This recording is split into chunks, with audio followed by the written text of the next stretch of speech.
Good morning, good morning, good morning, and welcome back to Rise and Shine College Football.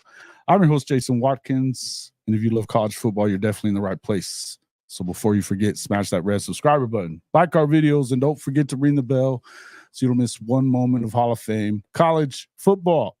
I'd like to welcome into the show our special guest. He does a lot of work with Around the Table Sports, a lot of Southeastern Conference stuff. He is a former Division I college football player at the University of Washington. Please welcome into the show, Jake Merrill. What's up, my brother? What's going on, man? So happy to be here. It's nice to jump on. Obviously I love your show. You and me have talked about this a lot about coming in and joining you Yeah, um and hopefully get to do it more often now. You know what I'm saying? Now definitely. our schedules are getting aligned, but man, it's fun to be here. Even on the off season, it's so funny because you always get there's so many topics to actually go into that people don't realize actually make a huge difference going into the season. So Oh, man. No doubt. and they impact so many different things. I mean, I know we have a number of things to jump into this morning, but it's just a pleasure to be here. It's cool to be with you guys here in the chat. It's awesome. It's gonna be a lot of fun for sure. And yeah, it's Mr. Collins. It's Mr. Merrill, No, actually. he was talking to Collins McDaniel, Oh, the got guy you. in the Just chat kidding. there. Yeah, yeah. No, yeah. Yeah, Coach Merrill, man. Coach Merrill. But yeah, welcome in everybody to the show. Neelio, thank you for that super chat right off the bat. Good morning to everybody. Good morning, Mr. Jason, Mr. Collins. Yes, sir. Thank you very much for coming in, Collins McDaniel, Mars Jams, Hankster. That's what I'm talking about. Good to see everybody in here. Make sure you wipe your feet when you come in. Hit that like button, share us with your friends, all that stuff. It's very important for us content creators. Guys, we got a lot of stuff to talk about today. We are kind of back on the topic as the main topic well, just say our college football rivalries, even more important in the 12-team playoff era, because you're getting a lot of people that are saying opposite. Now, obviously, this topic stems from reports out of the SEC meetings about Lincoln Riley trying frantically, feverishly. It almost feels like he is doing his best for the last couple of years to cancel the Trojans' season opener against the LSU Tigers on August 25th in Las Vegas. Let me just first say that people that watch this show clearly know that I am an Oklahoma guy Hmm. and that I have been one of Lincoln's harshest critics since he left the program. And but I'm also one of the few who predicted that USC would have a backslide last year, expecting them to go 8-4. They actually did me one better, went 7-5, even with the Heisman Trophy winner. So I don't just say stuff just to say it. I do actually, but I only bring that up simply to state what many folks around the SEC are saying since the report in Saturday Down South surfaced last week about Riley attempting to get out of that game with LSU, with that prevailing narrative kind of being that he is running from the SEC. He was running from the SEC when he left Oklahoma, and he continues to do so. I think it's also fair to note that Riley's supporters have largely panned the article in Saturday Down South, saying and questioning its validity because of the fact that there was a lot of unnamed sources that that they were using to report the story. That's fair. But I would say that what I would say is Saturday Down South is a very respected publication, online publication. Their sources are real. I think that they probably one of the best websites out there for college football, and if you ask me, particularly Yeah, for the SEC. Um, in any event, uh, the USC, a lot of them are also saying that USC needs to choose its schedule wisely, um, especially now that they're playing in the quote tougher Big yeah. Ten. Look, I think that the worst of it probably to me, and Jake, I'll have you kind of chime in on this one in just a second, but I feel like the biggest problem, Colin Cowherd probably didn't do Lincoln any favors because he goes out there with Bruce Feldman towards the end of last week. And not only does he excuse LSU, the LSU talk about trying to get out of that game, which is still, again, weird. You're playing in a neutral spot. There's no reason why you shouldn't want to play that game. But he went so far as to say that they should rid themselves of their blood rivalry with Notre Dame that's been going on since the Pac 8 days or whatever it was, right? Even before that. I mean, Notre Dame, USC, we talked a lot about rivalries last week, and that's why I say, these games, if he not only did he say that, he was saying Florida and Florida State, why are they playing every year? If you're really going for a national championship, you don't need to get yourself beat up playing these out of conference games against these good programs like that. I could not be more in. I absolutely hate this idea. I think that the worst thing out of any of this realignment is losing rivalry games that are as much a part of the fabric of college football as anything. So I would ask you, what say you on this? Is Coward as ludicrous as I think he is? And if so, are programs that are considering this plan of attack making a big mistake? Yeah, I mean, I think so. I think it's kind of crazy. I'm going to be honest with you. Like, what, you guys, these games joins, we just go to this Washington, Ohio State because they were supposed to play, right? Washington, Ohio State were supposed to play. Washington joins the Big Ten. Therefore, you can't keep the schedule the same due to the fact that there's just too many other moving parts, right? So it makes sense why that game, they say, okay, sorry, Ohio State had to take that off of their schedule.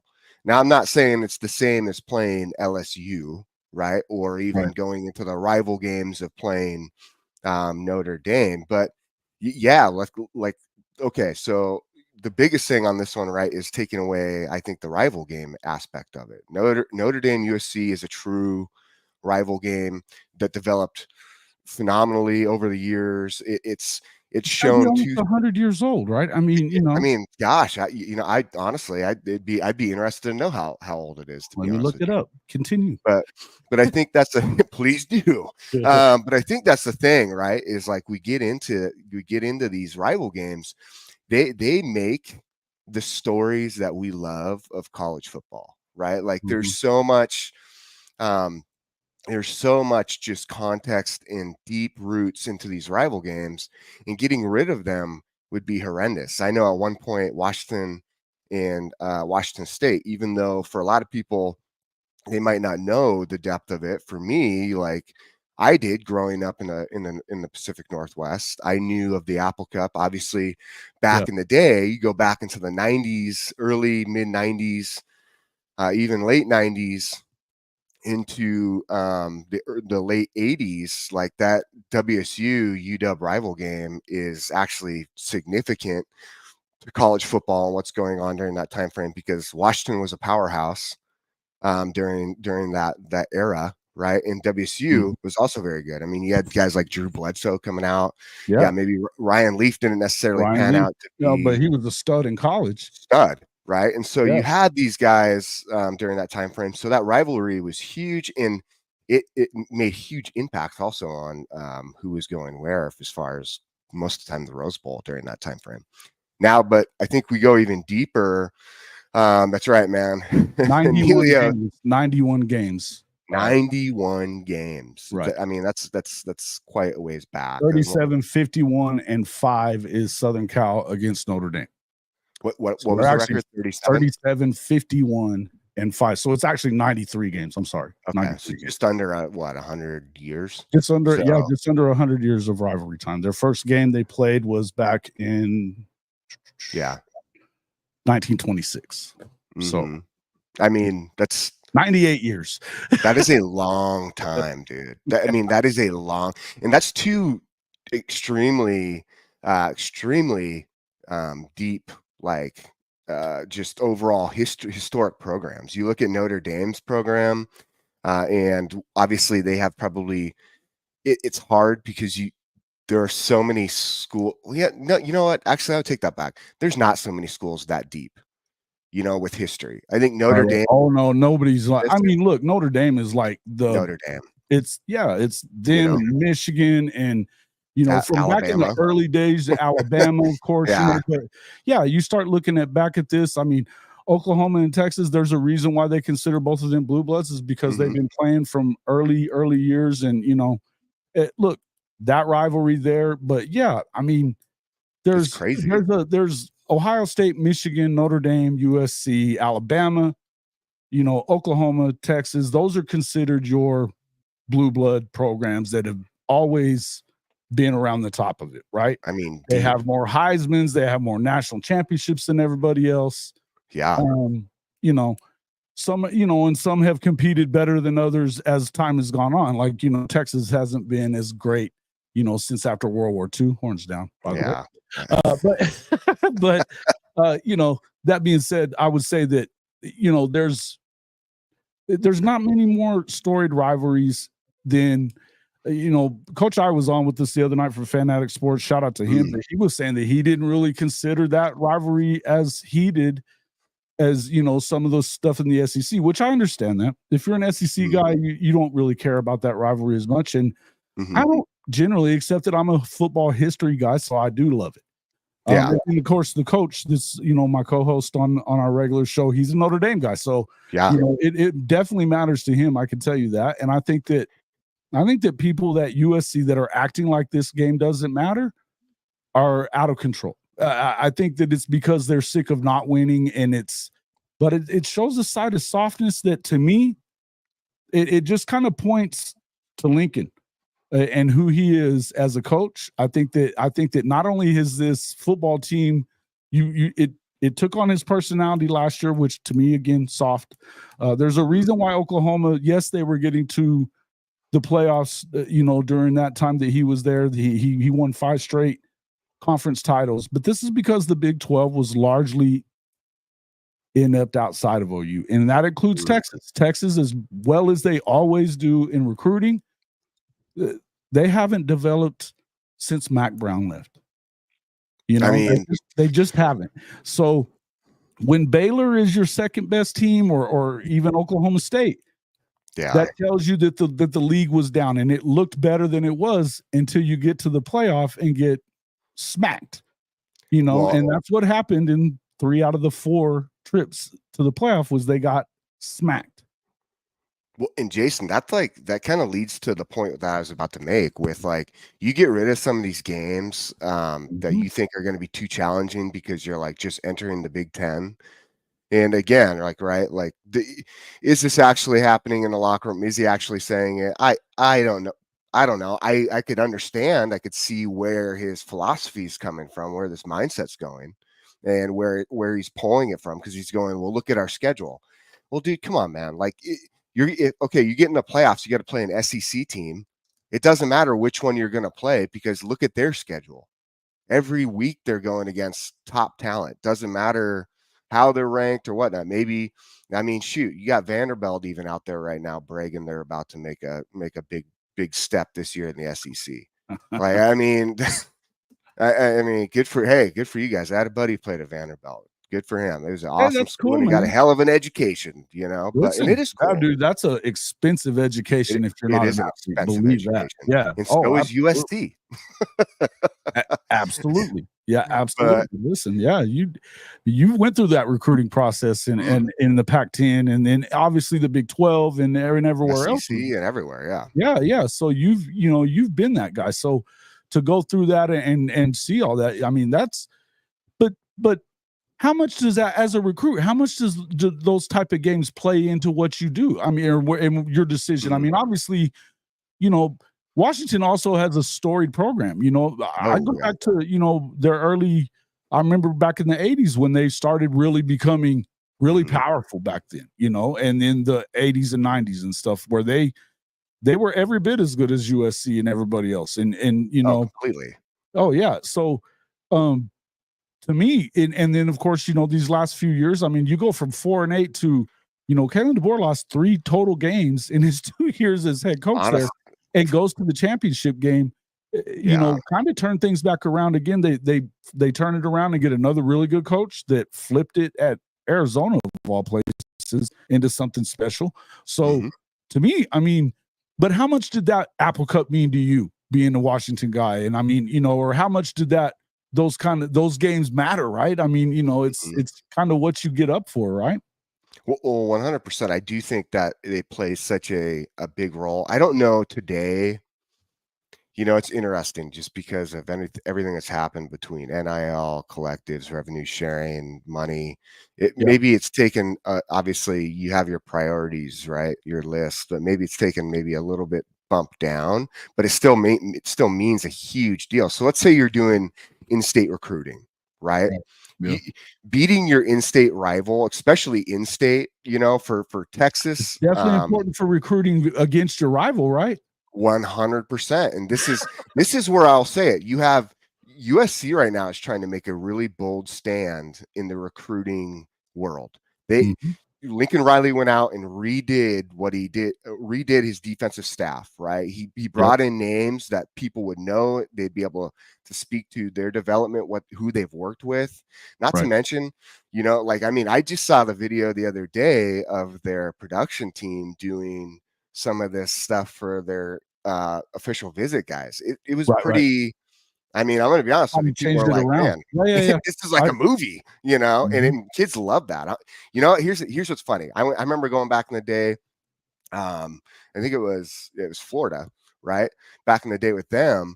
You know what they used to do? We'd go in and they'd put us in the game for NCAA football because Mhm. NCAA football is still there, and they put it on the Big Tron, and you see yourself making plays Yeah. in the game.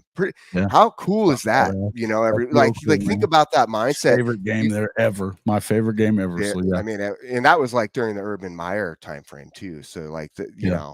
it was pulling people in. But then you look at you look at That like won't these the only games. thing pulling people in. Yeah, I know. Yeah, hey, it worked for him. He won some No, championships out of it. no But doubt. Urban got it done, man. You can say he what you did want get it about done. his character. The guy could coach. Yeah. Oh, Yeah, for sure. yeah. Guy For could sure. coach, Yeah. man.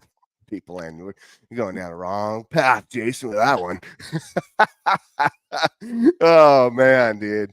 Maybe we're gonna start a whole new warm, hot take going out into the news here soon. No, I'm just kidding. I love it, Urban man. Meyer. Hey, look, I've covered college football for a long time. I know Yeah, exactly man. how things are everywhere. It Yep. didn't just happen at Florida. It didn't just happen at SC. Didn't just happen in Oklahoma or Bama or anywhere else. It's happened It forever. it goes on everywhere. And if you're not doing it, you're not winning. Yeah, that's true fact. That's just True a fact. fact. And I mean, it is what it is. And now it's legal. So it always makes me wonder why it is that coaches like, the whole Jimbo rant, and he's screaming sliced bread every freaking 5 seconds, and Yeah, man. and that they didn't spend this money, blah, blah. And I was like, dude, it's okay to say that you did. Yeah. It's not a big deal. It's just pay for playtime now. Stop acting like Yeah, that. it doesn't matter quit. anymore, man. And I hate it that they go after these kids whenever these coaches are making exorbitant amounts of money, and but the kids are the ones being greedy. I don't buy it. I don't want to hear it. No, But I don't want to hear it. I don't want to hear it either. I think there's a way to go about it that's better, right? Like, and this is jumping a little bit off subject from what we were going at, but I'll just say this. I think there is a way to go about it that's better. Now, how to do it? I'm not a genius. I'm not I'm not that smart, right? I played safety. I hit my head a lot. All right. Like, here's the deal. In the end of the day, there is a better way though to go about the money aspect of things, right? absolutely. There's a better No, way and to we're kind of getting off track redistribute. here We anyway. are, So we are. So but I mean, what I was saying is that there's definitely there's got to be some fixes to this. yeah, But that's the fault of the NCAA, not the players, right? well, 100%. So to me, I'm there on that. But getting back to what we're talking Mhm. about, look, I think that, and this is, you've got a lot of people that are upset with college football right now. All the movement, the Pac-12 is now done. Yeah, dude. It's no so longer a disappointing. conference. You've got the Pac-2 that's left, and really that's terrible for both of those schools. I think that I hope that Oregon State and Washington State somehow end up back into a power conference of some kind, whether that be the Big 12 or however you do it. But they really need to do that. And I'm really glad that both Oregon and Washington are going to continue playing the state schools and those rivalries, because they are important. Yeah, Civil War is great. Oh, dude, yeah. The Civil War, look, I think it's unbelievably cool. that BYU and Utah are going to play the Holy War again. Yeah. And Oh it means God, that's gonna something be in awesome. the oh, it's an unbelievable game. It's gonna be Unbelievable super game. cool. But Yeah. you know, Texas A&M and Texas are finally going to play the Texas Bowl again, and that's big. It's been 12 years too damn long that they haven't played. You know, I think that's gonna be a and it significant, sucks that significant game. Oklahoma and Oklahoma State couldn't figure it out. You know, I mean, you know, I've got my opinions about that, and we don't have to go into that right now, but it sucks. Yeah, that's Because you need to be playing these games. So for sure. and I don't know that if this came from Lincoln Riley or didn't come from Lincoln. I wouldn't surprise me if this came from Lincoln Riley, but for this Notre Dame talk, to me, I can't believe you would even consider such a thing. Me too, man. I mean, like I said, we go back to the history of these programs, but you know, also I was touching on this before we I maybe got off on a rant or went a different way, but I was touching on the fact that you look at the recruiting aspect from USC right now and the push they are trying to make, because you got to give them credit. They out of nowhere, right, are starting to grab guys that they didn't necessarily expect. We all didn't expect. Now those guys, not saying that this recruiting is all done, that those guys are committed and done. A lot will happen by the time people actually put ink to paper, right, and sign with their school. There's a lot. Just be prepared for. Everyone can be real excited or real low on the recruiting class, and things could completely change and go in an opposite direction real fast. But you look at Notre Dame, you know, gosh, they just got their 26th quarterback, you know. And forgive me, I can't remember the kid's name. I've looked at so many different kids over the past week. It's not even funny, but yeah, it's coach, the old Michigan coach's son, Carr. Oh, yeah, Lloyd Carr's grandson. Oh man, hey, you know, congrats. Lloyd Carr was one of the first guys who recruited me. Yeah, Michigan. Yeah, I mean, a lot of props to him. Hey, good for him. But that's cool. Wow, I didn't realize that. But I'll tell you, man, like you look at the recruiting aspect, that's where I think it also plays like why you want to play this game. And here's another thing too. From each of the schools, let's just take the USC thing and make it a big picture and look at all these rivalries real quick. And we say, from this aspect, just because you have a harsh schedule, do you want to play an out of conference game? Yes, you do. You do, because of all the notoriety, the publicity that it gets. You get it. They're getting $5 million a piece to play that game. The LSU game is $5 million a pop. Okay, perfect. Spend it on your recruiting. Then you guys you're going to need to at some point. I mean, you know, obviously Notre Dame's doing great, but USC is going to need it. So I just think it just from a recruiting aspect in what it does to showcase your program to get on national TV, because that's a big deal, man. It is a big deal. So well, and I would tell you that, and here's, you know, I'll come at it from the Oklahoma thing. This is, I think that the national exposure of the LSU game is what he didn't want. You know, because of the fact that he has. Look, listen, Lincoln his star has fallen a lot. Now, a lot of people are you know, they're giving him a pass, and you can do that if you want to. I mean, it is what it is. But I would tell you this, as I was saying a little earlier, he took over a Ferrari at Oklahoma. Bob Stoops left that thing in perfect shape for him to take it over. And over the 6 years that he was there, he systematically broke it down into, I mean, you know, it got the players got smaller and less tough year after year after year. The defense it was already not doing very good, but it got really bad with him. And it's the same thing that you've seen at USC. But you know, the strength and conditioning was so bad. I mean, they call at Oklahoma, they call his strength and conditioning coach Tybo, or you know, they call him Tybo, or the, you know, what is the other one that they call him? It's like calisthenics or Pilates. Pilates, whatever. But again, I mean, you know, there's a. And it's not just him. A lot of these coaches that are the air raid guys, you know, and that goes back to, you know, I first started covering this game. I was covering, you know, Mike Leach at Texas Tech. Yeah. Love the air raid guys. I love Mike Leach, but he didn't give a shit about defense. And Lincoln came up from Mike Leach. Didn't give a shit about true defense. fact. That's a true. And I mean, he was going to outscore you. That's all he cared about. Yep. We're going to Yep. go out there and outscore you, and we're going to do it throwing the ball. And I mean, look, they revolutionized the game in their own way, but you still haven't seen a true air raid that doesn't. I mean, a coach that is offense first only, and doesn't have a defense win a national championship, and that includes when Oklahoma won theirs in 2000. It was with that offense, but they had probably the best defense in the country that year. But I mean, they beat Florida State, and it was 15-0, or no, sorry, 13-2. Mm-hmm. But they scored all those points. So, I mean, it is interesting though to see that, like from a standpoint of saying, you bring up a really good point, like the yoga instructor is what they call. That's what it was. That's what it was. Yeah. But you make a great point to see. You haven't seen that. I thought maybe we would see it finally from a standpoint of Kalen DeBoer.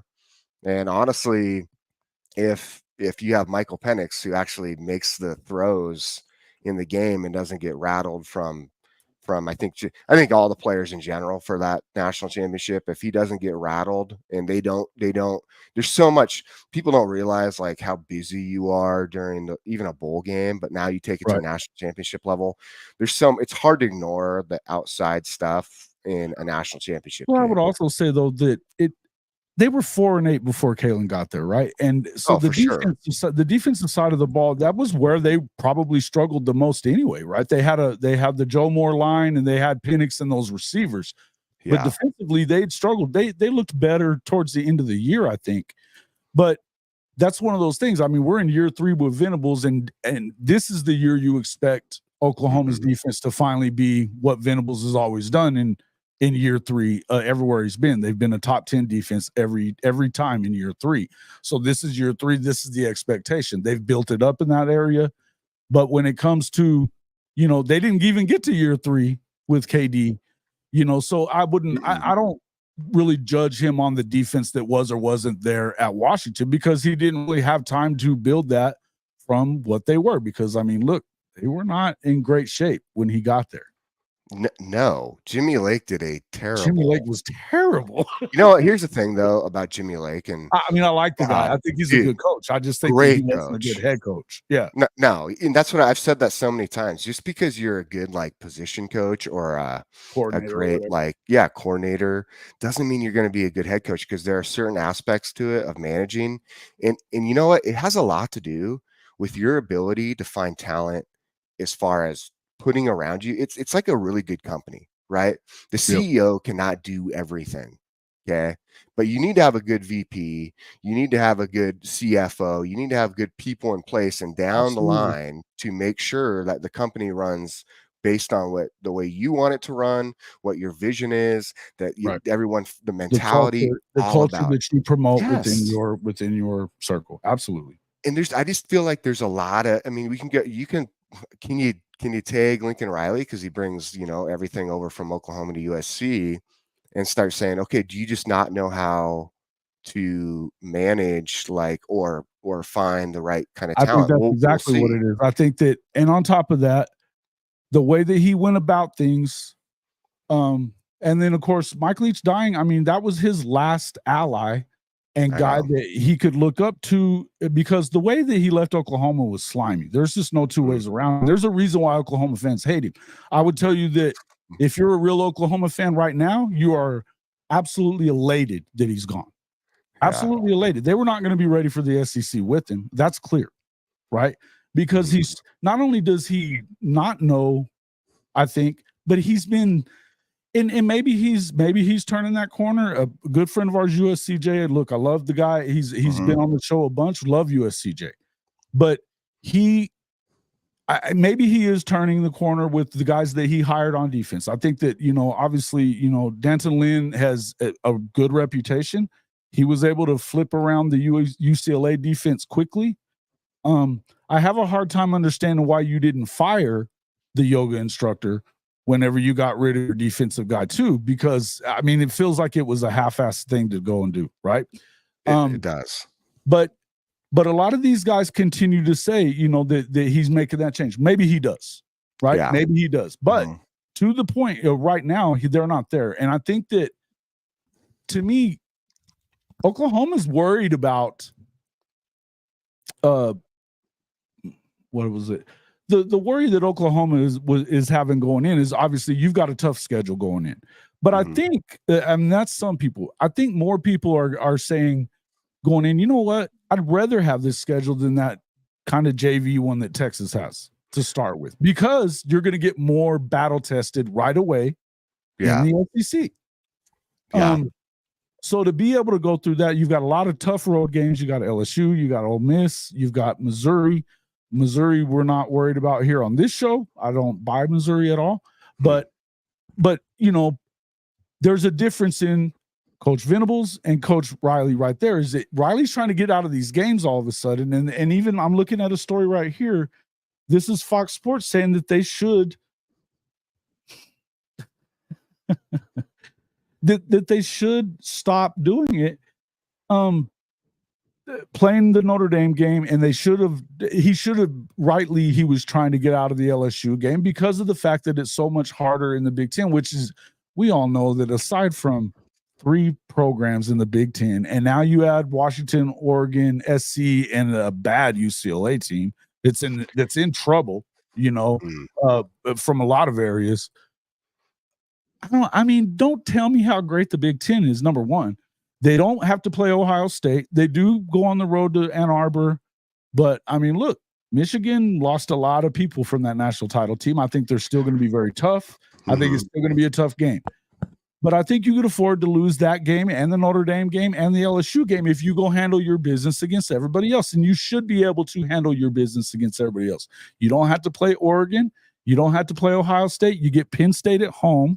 You know, and Penn State's another one of those underachievers. They've only beaten the rest of the Big Ten. They never beat they never beat Ohio State. They never beat Michigan. So, you know, it is what it is. Oh yeah. To me, I feel like I think it's a bad look on Lincoln, but it's one of those things that we've seen this because he definitely doesn't know what he's doing. And I think that it's come to the point that he's in that position where he feels like now this is why he left Oklahoma. They were catching up to him. When they lost that Baylor game, and they could have lost a number of games earlier in the year. Caleb Williams was Superman throughout his freshman year. Stud. And so for him to go through, but hey, Dave Aranda exposed Lincoln for 6 straight quarters. I mean, they won the first year he was there. The second year they were never in it. Yep. I would also tell you that I don't think Lincoln's head was in it for the whole year either, but that's another story. In the end, I think that he had that foot out the door because he knew that he was on borrowed time, even in the Big 12, and he certainly did not want to go to the SEC. That's where, look, all this stuff that we've said as Oklahoma fans is manifesting itself everywhere. And I understand SC fans taking up for him and not wanting to believe it. I get it 100%. But it's a fact. It'd be interesting to see, man, if USC fans this next season, depending on how they do, like, what do they start saying, okay, never mind. Like, we're going to pay attention to, we're not going to give Josh Pate such a hard time for being so hard on USC. Because, I mean, that's what they all do. They all give Josh Pate a super hard time for his SC comments. Probably more than anybody does. I mean, he does. He gives them a lot of, kudos. Just because he hasn't won a national championship doesn't mean he can't. I've heard that 1,000 times from Pate. Yep. And I mean, I would disagree with him, but it's fine. I understand what he's saying. What he's saying. And to be honest with you, I think pretty much the same thing about Sark. I think that Sark has proven that he's kind of that same cat. Should he have learned a lot from Coach Saban? Yes. I think that, and they're going to be fine offensively. I think that the defensive side is what's going to hurt Texas this year. I'm not as high on them and it's not just a Texas thing, but I think it's a lot. They lost a lot on defense. They added some pieces, but losing Bo Davis is a big thing to me. Oh, I think it's huge. And so I think that even though they have an easier path than what you'd see Oklahoma, I think Chris is right here. And thanks for the comment, Chris. Tough schedule allows us to gauge where we are and what we need to get where we want to be. Tebow, which is what all Oklahoma fans call Lincoln, doesn't want LSU because it's an L and a hit to their recruiting. And that's absolutely correct. That they're struggling with recruiting a little bit, although they're doing pretty good this cycle. They look to be pretty good because of the fact of those defensive guys able to go out and get guys like Justice, what's his name from Terry. Justice Terry from Georgia, right? Mm-hmm. We'll wait and see kind of whether that manifests itself and he ends up at SC or not. Because if they go out there and they go 7-5 again or 8-4 again, why would you leave when Georgia wants you? Oh, agreed. 100%. You know what I mean? Yeah. Well, And it's going to be interesting to see how, I get it, right? It's a new year. They're trying to establish themselves in the Big Ten. They're trying to get back to these winning ways. He had the fact that last year was just disastrous.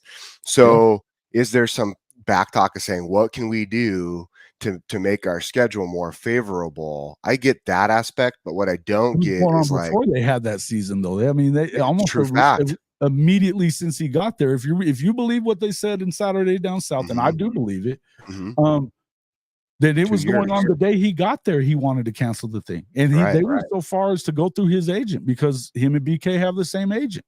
Yeah, yes, which is wild. Like, hey, can you help me with this? And go to the other coach and say, I think this is not beneficial for both parties. And this, no, man, look, play the game, get out there, test your talent. The only way you know how good you really are is if you play other talent. That's right. Okay. You can't sit there and build your mind up. And this even goes into the players. If you're playing against JV players, and say, well, I'm a top recruit because my talent, level is showing because I'm whooping all these dudes, but you're not really actually testing yourself. You can't sit there and say you're one of the best of the best. Right. So as USC, you want to come back to being, this dominant program in college football and being what USC truly, I guess, believes they are, and I guess does have the history to back up and say at one point they were, right? Then you need to play these games because you need to show your grit. Well, and I mean, if you're talking recruiting, think about this. How many guys are you gonna let Oregon come in and poach out of your backyard? Seriously, man. I mean, one of the friends of the show is Big Dave Uyunglele. For his son to get out of there, out of St. John Bosco, and go to Oregon, is not a good look. Yeah, not a good look, man. Any guy from Southern California to not end up at USC is a bad look. True fact. And that's where it comes down to too for him. I mean, because California right now, you look at the state of California, you could literally take over the recruiting in that state by having a couple games, whether it's LSU, Notre Dame, and even if you don't win those games, but you show grit, you compete, and your teams are coming out firing and playing hard. Well, guess what? That goes a long ways towards starting to lock down that state because, UCLA is going to have to figure out what they're about, right? They have some good coaches in place. They have some things in place. We'll see what happens. They have some problems with the money side of it. I think they're going to have to give Cal 100 money. Yeah. So I think that's a big part of it. And then you have Cal, right? And Cal, Cal's an interesting school. Cal Berkeley, it's unique, put it that way. It's a hard school to get kids to come and play. It's not. Cal has ups and downs. They have times they're really good. They have times they're not so hot. But SC, you can own that state by playing these games. And even, like I said, even if not winning, you provide yourself a platform of just competing extremely hard. There tends to, now you start to develop this pride for guys who in the state of say, oh, I want to come to you may lose some of these games early on. I mean, in the view of the fact, look, Todd Helton, this is the whole thing, is that Lincoln had runway because of what was left by Bob Stoops. Everybody in here saying it, Mars Jones, Bob Stoops players made Tebow look great. They said he's the top 5 coach. They did. Well, they're winning a lot of games. They won 5 straight or 6 straight, actually, but Stoops was the first one. 6 straight conference championships. right? Again, K-State was down. That was during the Ron Prince times, or maybe Schneider had come back. I don't remember. Neilio, you can tell me, but but K-State wasn't, they were just now getting back because you were getting, Chris Kleiman got hired and it took him a couple of years to get it back in shape. But Oklahoma State, you can say what you want about Oklahoma State and Gundy, but I mean, they can win a lot of games, but they never win the big one. So that was a problem there. And then Texas being bad when Baylor is the other team in that league, that's weird. You know what I mean? It is weird a couple of times, but when Baylor, look, I'm not hating on them as far as like the program is concerned. They've had some good coaches. Yeah. But they should never be the second best team in the league. Ever. No. Texas Tech, a lot of that time Cliff Kingsbury was there. Both of them did a disservice to defense everywhere. You know what I mean? It made, that game with Mahomes and Baker, they combined for like 1,300 freaking yards in the game. Crazy. Insanity, right? Insanity. Like, come on, man. but Cliff never won more than 7 games. Yeah. Even with Patrick Mahomes and Baker Mayfield as his quarterbacks, never won more than 7 games.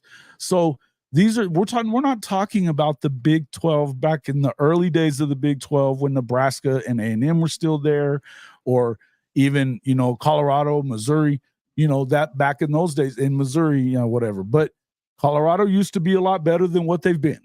That's true. They definitely were not good in the pack, but CU was the real deal for a good while there. Yeah. Go ahead, Jason. No, to me, I'm just saying his star shined a lot brighter than what it was because of the fact that, he can draw up a play. And I'll still tell you, I think he's the best offensive coach in the country, period. End of story. I think that. That being said, he doesn't know, and he seems very reluctant to make changes when you need to. Again, to hire Danton Lynn and those guys and not get a new strength and conditioning coach and a whole new way of doing things is weird to me. It's like going halfway when you need you say you fully are on board with changes, but you're not. Agreed. And it's interesting too that you bring up strength and conditioning, because I don't think people realize like just how important that aspect is, man. Like there's so for God's sakes. I mean, in the end of the day, you're going to grind these schedules out even before you are saying you're moving to the Big Ten. The season's still a grind. It's not like you're playing bad teams or you're not playing physical. Absolutely. You know what I'm saying? Like the game is the game when you step on the field, right? The only thing that changes, right, is maybe some coaches on the sidelines, maybe some scheme stuff, the players and jerseys, right? But the game of football, as far as physicality, is still the game of football. It's not like people are tackling different. Right. So one thing to think about, right, is your staff as far as what you have from a standpoint of strength and conditioning, but also like your health and nutrition staff, all those things. And if you see that last year, I mean, we look at like Damani Jackson, who was going through injury for basically 2 years, doesn't get like the premier treatment that he needed to be the stud that he was.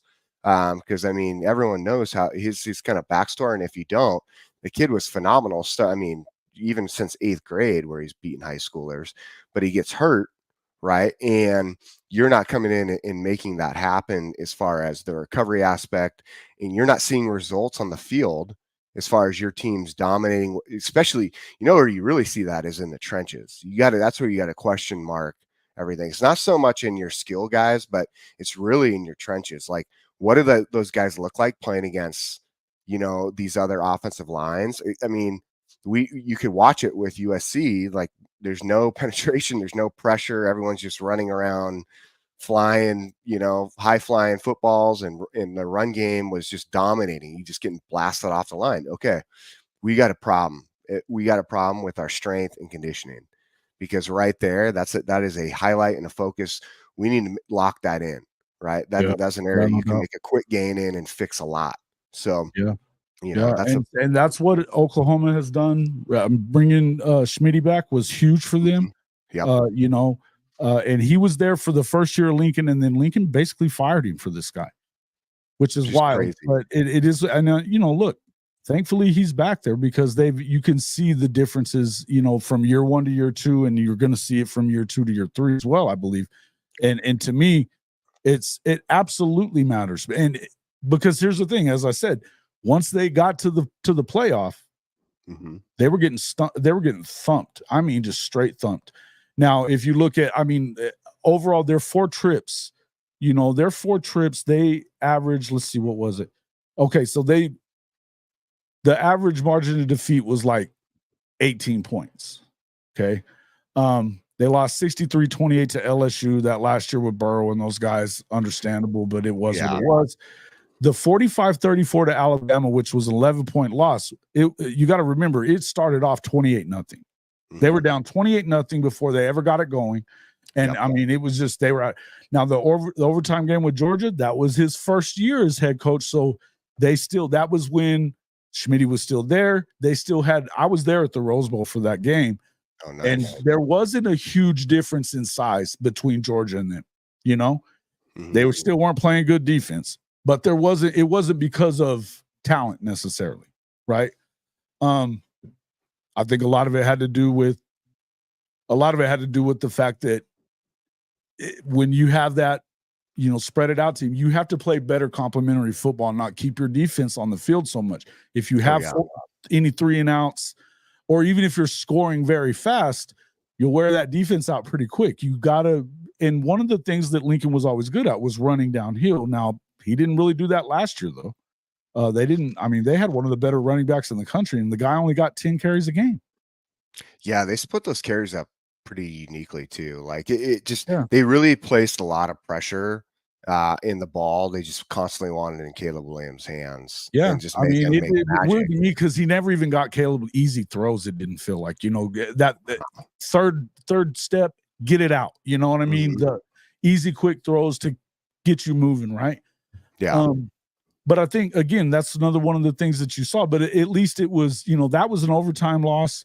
They ran out of gas, but it was him kind of gagging up, when they had a lead at the half. And at one point they led by 21, before the half.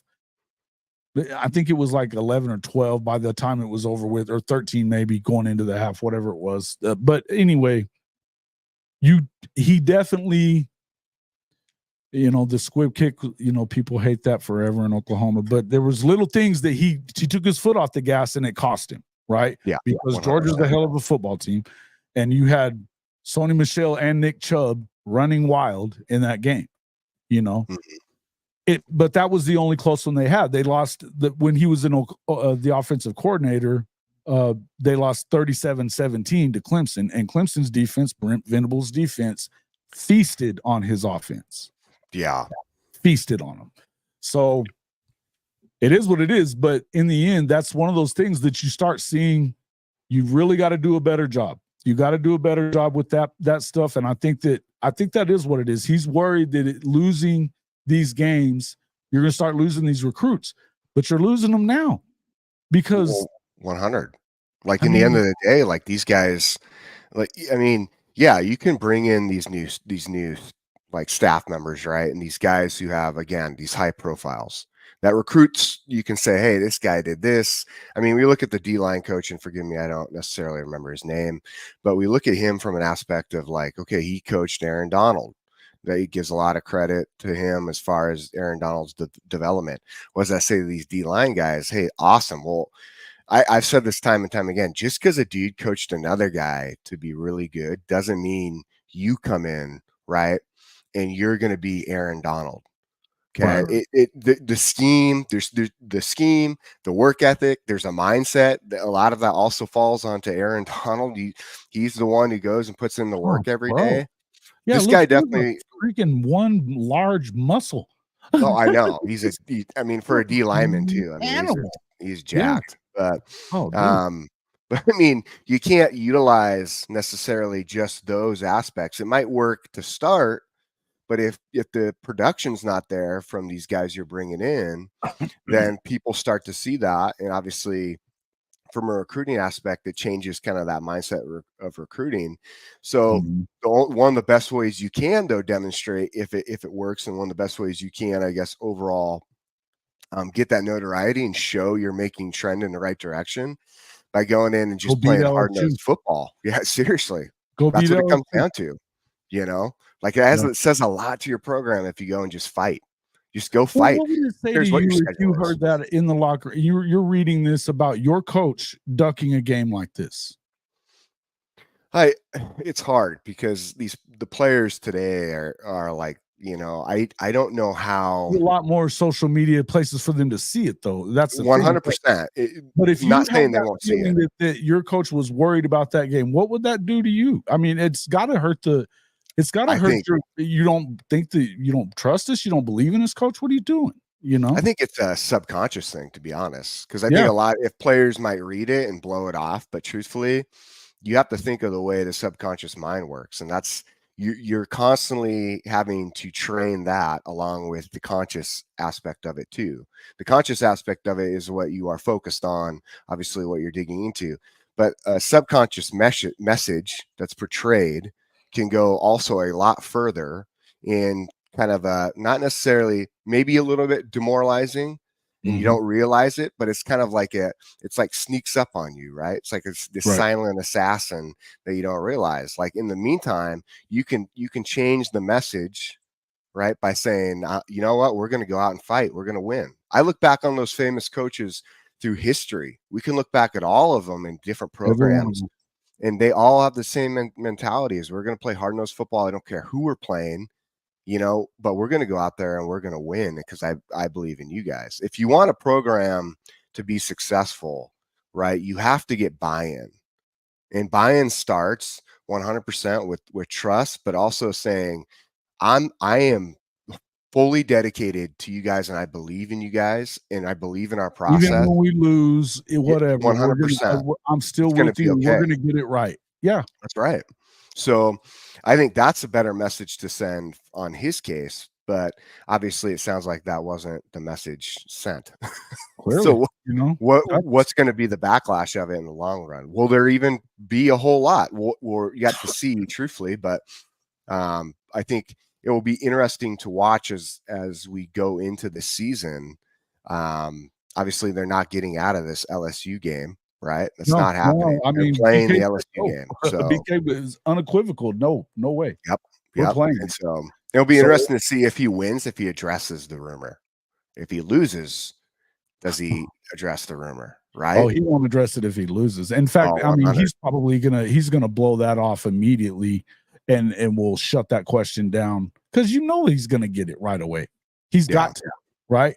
Just to this is the difference in what, and this is just one example, but I think this is a really good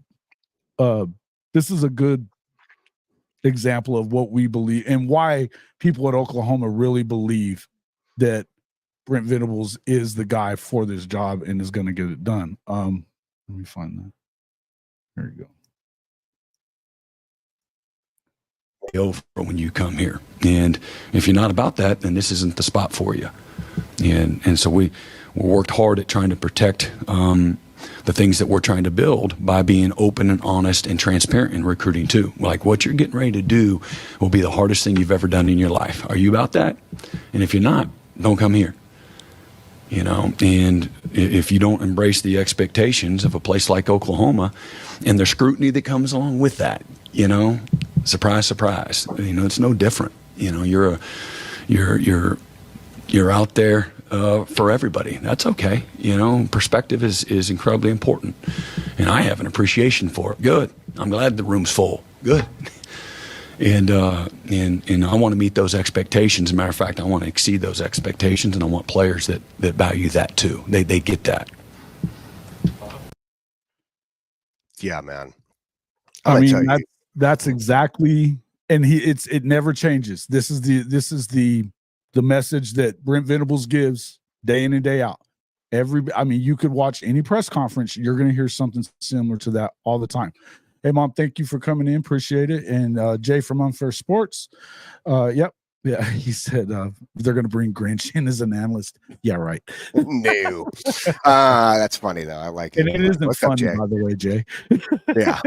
You know what I love, though? I'm going to tell you guys right now. I got to say this because after watching that, because there's still a lot from a standpoint. There's so many different coaches, and there's certain ones I know better than others.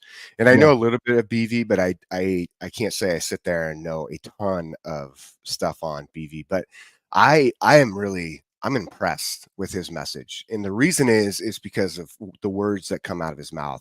For those who don't know, like I was law enforcement prior to doing anything on YouTube, period, which is funny enough, right? Like I was a cop, and weird change, right? And you get this unique mindset in some of the things you did. And I did training and stuff, and making sure that you're training guys and helping guys become the best they can be to make really smart decisions. So we don't see some of the, I've said it before, stupid things that we see all the time. Right. And so that was one of the roles I had taken on, along with some other specialties that I had done in my career doing that. And I love the mindset where you listen to BV and he comes in and he says, here's the expectation with the scrutiny, and you got to be able to take both, right? You have to accept both.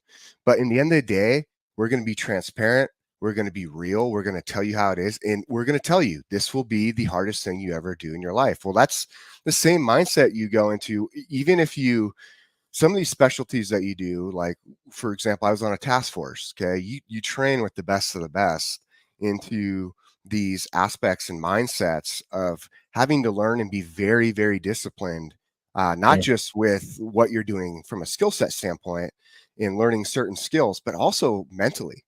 Yeah. Right. And that mental aspect is so important, because utilizing that mental aspect allows you not to make mistakes, not to make bad decisions, to keep your cool, to be calm and collected. But it takes a lot of hard work, and you have to go in and you have to be dedicated day in and day out to doing it correctly, being genuine, being sincere, having integrity, right?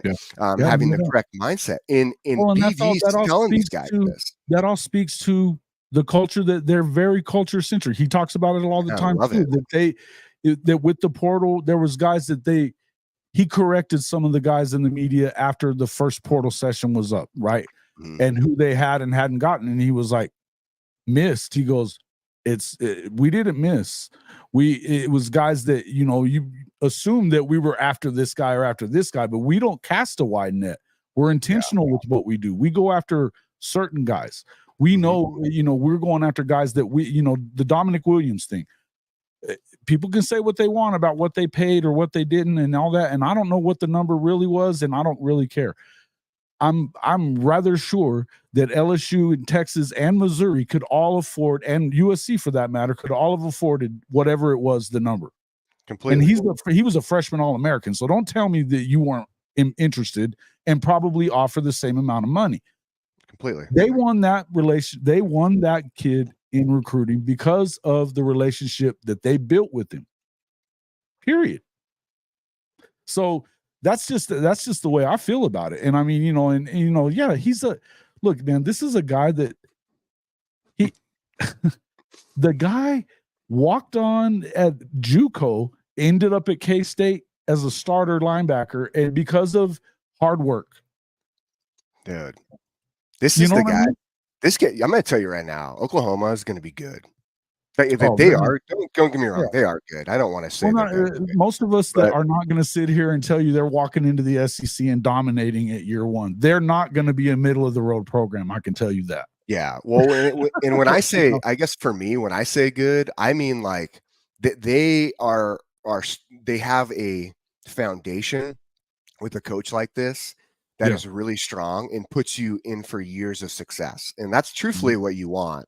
And I mean, just listening to him speak and saying what he says about, in every single time being like, you're coming in here, you're going to work your ass off. We're going to make sure we're clear with you on the expectations. He loves on those guys. He's hard on them, man. He's hard on them. They all are. Yeah. I'm going to be honest, man. I just think he has the type of mentality he'll bring in with the talent, right? I think you're going to see, you're going to see them quickly transform. And I think you're going to see a lot of success in the SEC. He knows what it takes to win.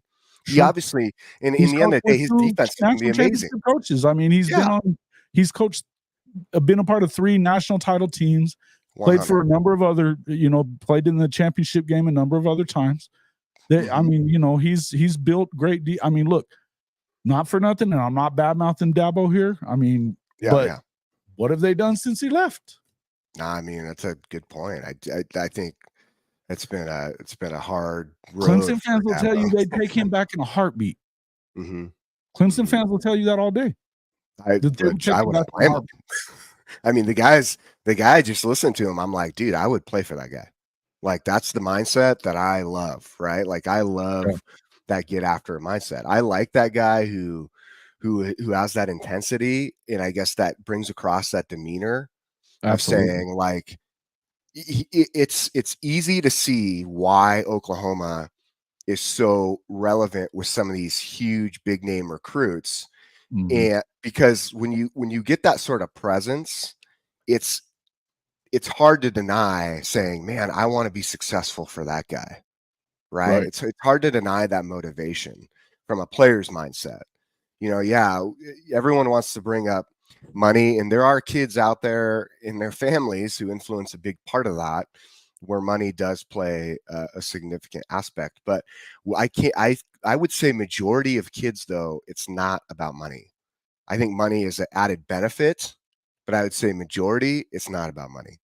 And it's about, like, making sure you go to a place that you feel at home, but you have that motivation to work every day for the guys around you, and obviously the coach you're playing for. So sure.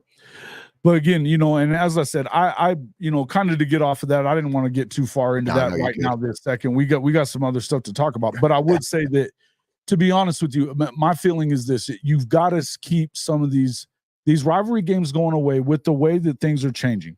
Yeah. And we can get off of Lincoln too, because the way that things are changing in this country and in college football, the entire landscape is shifting. You're almost to the point where you're at. I mean, look, I'm not bad mouthing the ACC or the Big 12. The truth is, the power resides in 2 conferences, right? And because it is what it is.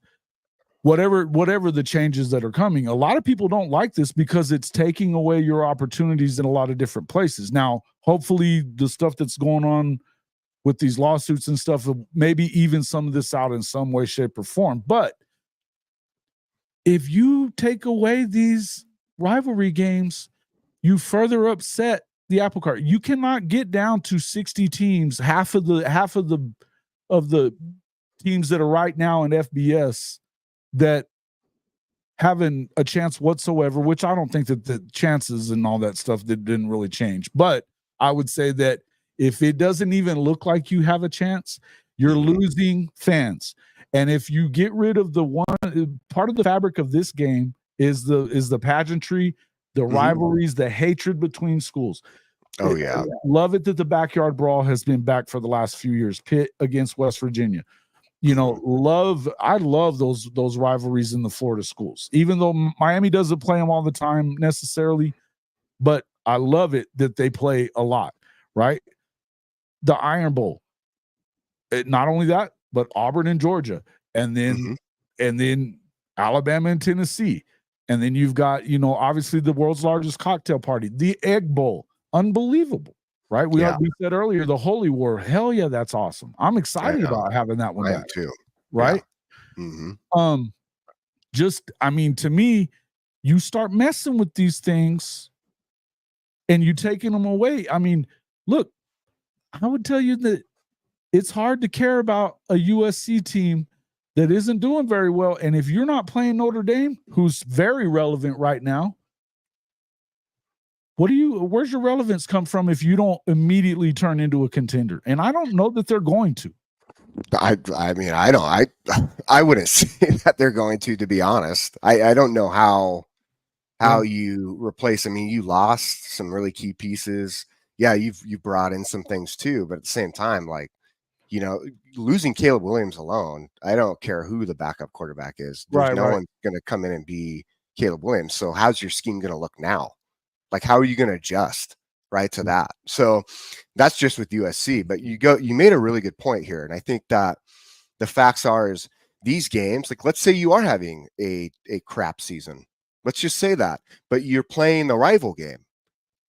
How relevant is that game to making sure? What if you win? I mean, we can go back to Auburn, Alabama this last year. Auburn looked like shit. Okay. Yeah, yeah. I'm going to be honest with you. But Auburn looked like took both of their garbage. rivals right down to the wire. Good. They did. It was hell of game. The games made Yeah. Auburn relevant for that season. If they would have gotten blown out in those rival games, though, yeah, maybe we start to say, oh, whatever, dude. I'm not even paying attention to them. Right. Right. Well, yeah. And especially when they didn't replace a quarterback or none of that stuff. You know what I mean? It's yeah. But you still give Hugh Freeze the benefit of the doubt because he's won before, you know? Yep. 100. And I mean, and those games though are what bring these teams who, even if you have like like you said, this downer season, or maybe you don't get as much publicity from a national TV standpoint or from like a national media outlets, right? You're just not getting publicity. You need those games. You need those games because they bring back relevancy to your program. So, right. And the kids are going to get showcased on television. So even if you don't have a great season so far, your guys that are having good years, that are your standout guys, they get looks that week. You know, the NFL's paying a lot more attention to them. It's week 0. They're playing on a Sunday night. Nobody else is going to be on. Why you wouldn't want that game? That tells you that he's only worried about his win-loss record. Oh, well, and it's funny too, because that, as you just said, that is the only game on. Is it the only game even on? I don't know. Only game on period on Sunday, which 0. Whoa. Okay. Like you get that, whether you'll win or lose, man. Like I'm telling you right now, if you go in there and make it a game with LSU, because I would tell you that I think they're somewhere around a 8 or 9 point favorite to begin with, which, you know, so you're not expected to win. So go out there and make a game of it. Oh yeah. And to be honest with you, LSU, their defense is not, they've got a lot to prove on the defensive side of the ball. I think offensively, they're still going to be okay. Yeah. But because they have a freaking receiver factory somewhere. Yeah, well, and they have a good offensive line too. They've got a good offensive line. They've got some. Yeah, look, Caden Durham coming in at running back could be a big impact kid with that behind that line. And I think that, you know, look, I actually like the quarterback. I think that he's going to be pretty good. He can spin it. So he can. Yep. But they got to play better defense than they did last year. Or else it's going to be a tough year for them. That's good news for if you're Lincoln Riley, because you know how to scheme up a good offense, you know, and go good on good. So that's right. You know, to me, you would, if I'm Lincoln, I'm licking my chops at this one. But hey, you know what? We got a chance to go out there and make a statement when nobody else is there, even if we lose. 100. Like, you get that sort of like national attention too. Like, man, dude, like, okay, so let's say you get to showcase that kid, and like, you think about it, all the best receivers would be like, damn, he's got that kid like humming. That's right, man. And I don't think people also, maybe people do realize, but like from a really in-depth standpoint, like how many of these kids will also watch this season, and it will impact actually their commitment and decision from a recruiting standpoint when they do sign in December. Okay. Because I think December is still the date. Is it early December? Did they change that? I can't remember, but that's going to play as far as like the portal day when it goes to no, December as far as like signing day for signing day. It's still, as of now, it's still December. Yeah. Like around the 20th somewhere. Yeah. So man, like that, the season, it plays a huge role. Like you're committed to a school. Like some kids are just going to stay committed because, hey, that's where they want to go. That's what they're focused on. If you're a lot of kids, and you see that they put up a fight against an LSU program that you know is good in the SEC. You know, it's one of the SEC power schools. Yeah, and they go out there and the difference was that they needed you. Maybe you keep your commitment there. Oh, for sure. Like it's huge. Like that season, these games, like they're super important, especially when you get that much national notoriety, that much national attention. You know, go put up a fight, don't get blown out. And so it goes back to our point of what we said though. are you worried about that? And what does that do for that subconscious mindset of your team going forward into the season? Yeah, good matchups and rivalries is what's going to sustain this if they're going to continue having these shifts in the landscape. The conference moving around, realignment, and then all this other stuff. You better keep some of the stuff that people love. And the one thing that people love the most is a good rivalry game, a good hate-filled, shit-talking rivalry game. Yes. You know, and you can keep that around. And not only that, not just rivalry games, but you know, matchups between schools that are considered, you know, big brands. That's right. I'm sorry, but I don't care about watching Oklahoma play some. I mean, look, Oklahoma lost matchups with Georgia and Tennessee that were going to be non-con games because of the fact that they were moving into the SEC. And so now they, you know, their non-con games are trash. Nobody's going to care about them, right? It will change down the road, but then, you know, I think it's good that Texas is going and playing Michigan this year. I think it's awesome that Georgia and Clemson are getting together again. Amazing first game, you know, even though Florida's been down, and you know, to me, I feel like Cristobal better win, but hey, I think that's a big game and it's a rivalry game right off the bat. You know, it's funny with that game. Notre Dame going down to Texas A&M and playing at Kyle Field. Yeah. I love, I'm going to be honest. I am so stoked for the start of the season because you do have, this is not like patty cake football where we have to wait 2 weeks. You know, that's what I'm saying. Like you have to wait 2 weeks to see really good games. You know, I'll tell you, like you get a start this year with some really high powered games and you almost have to ask yourself, is that the benefit of having these conferences? I mean, to get right, like these major super conferences. Absolutely. And I don't want to say that, you know, right now the two big conferences, right? You have your Big Ten and SEC, but I don't want to write off the Big 12 yet. Right. And I'm going to tell you this. I think they need to win early. They need to win early. It's going to be a tough. I think you don't really have a lot of people are trying to say Utah is the automatic winner of that league. I don't buy that, but I think it's going to be a lot of fun. I think it's going to be a lot of fun.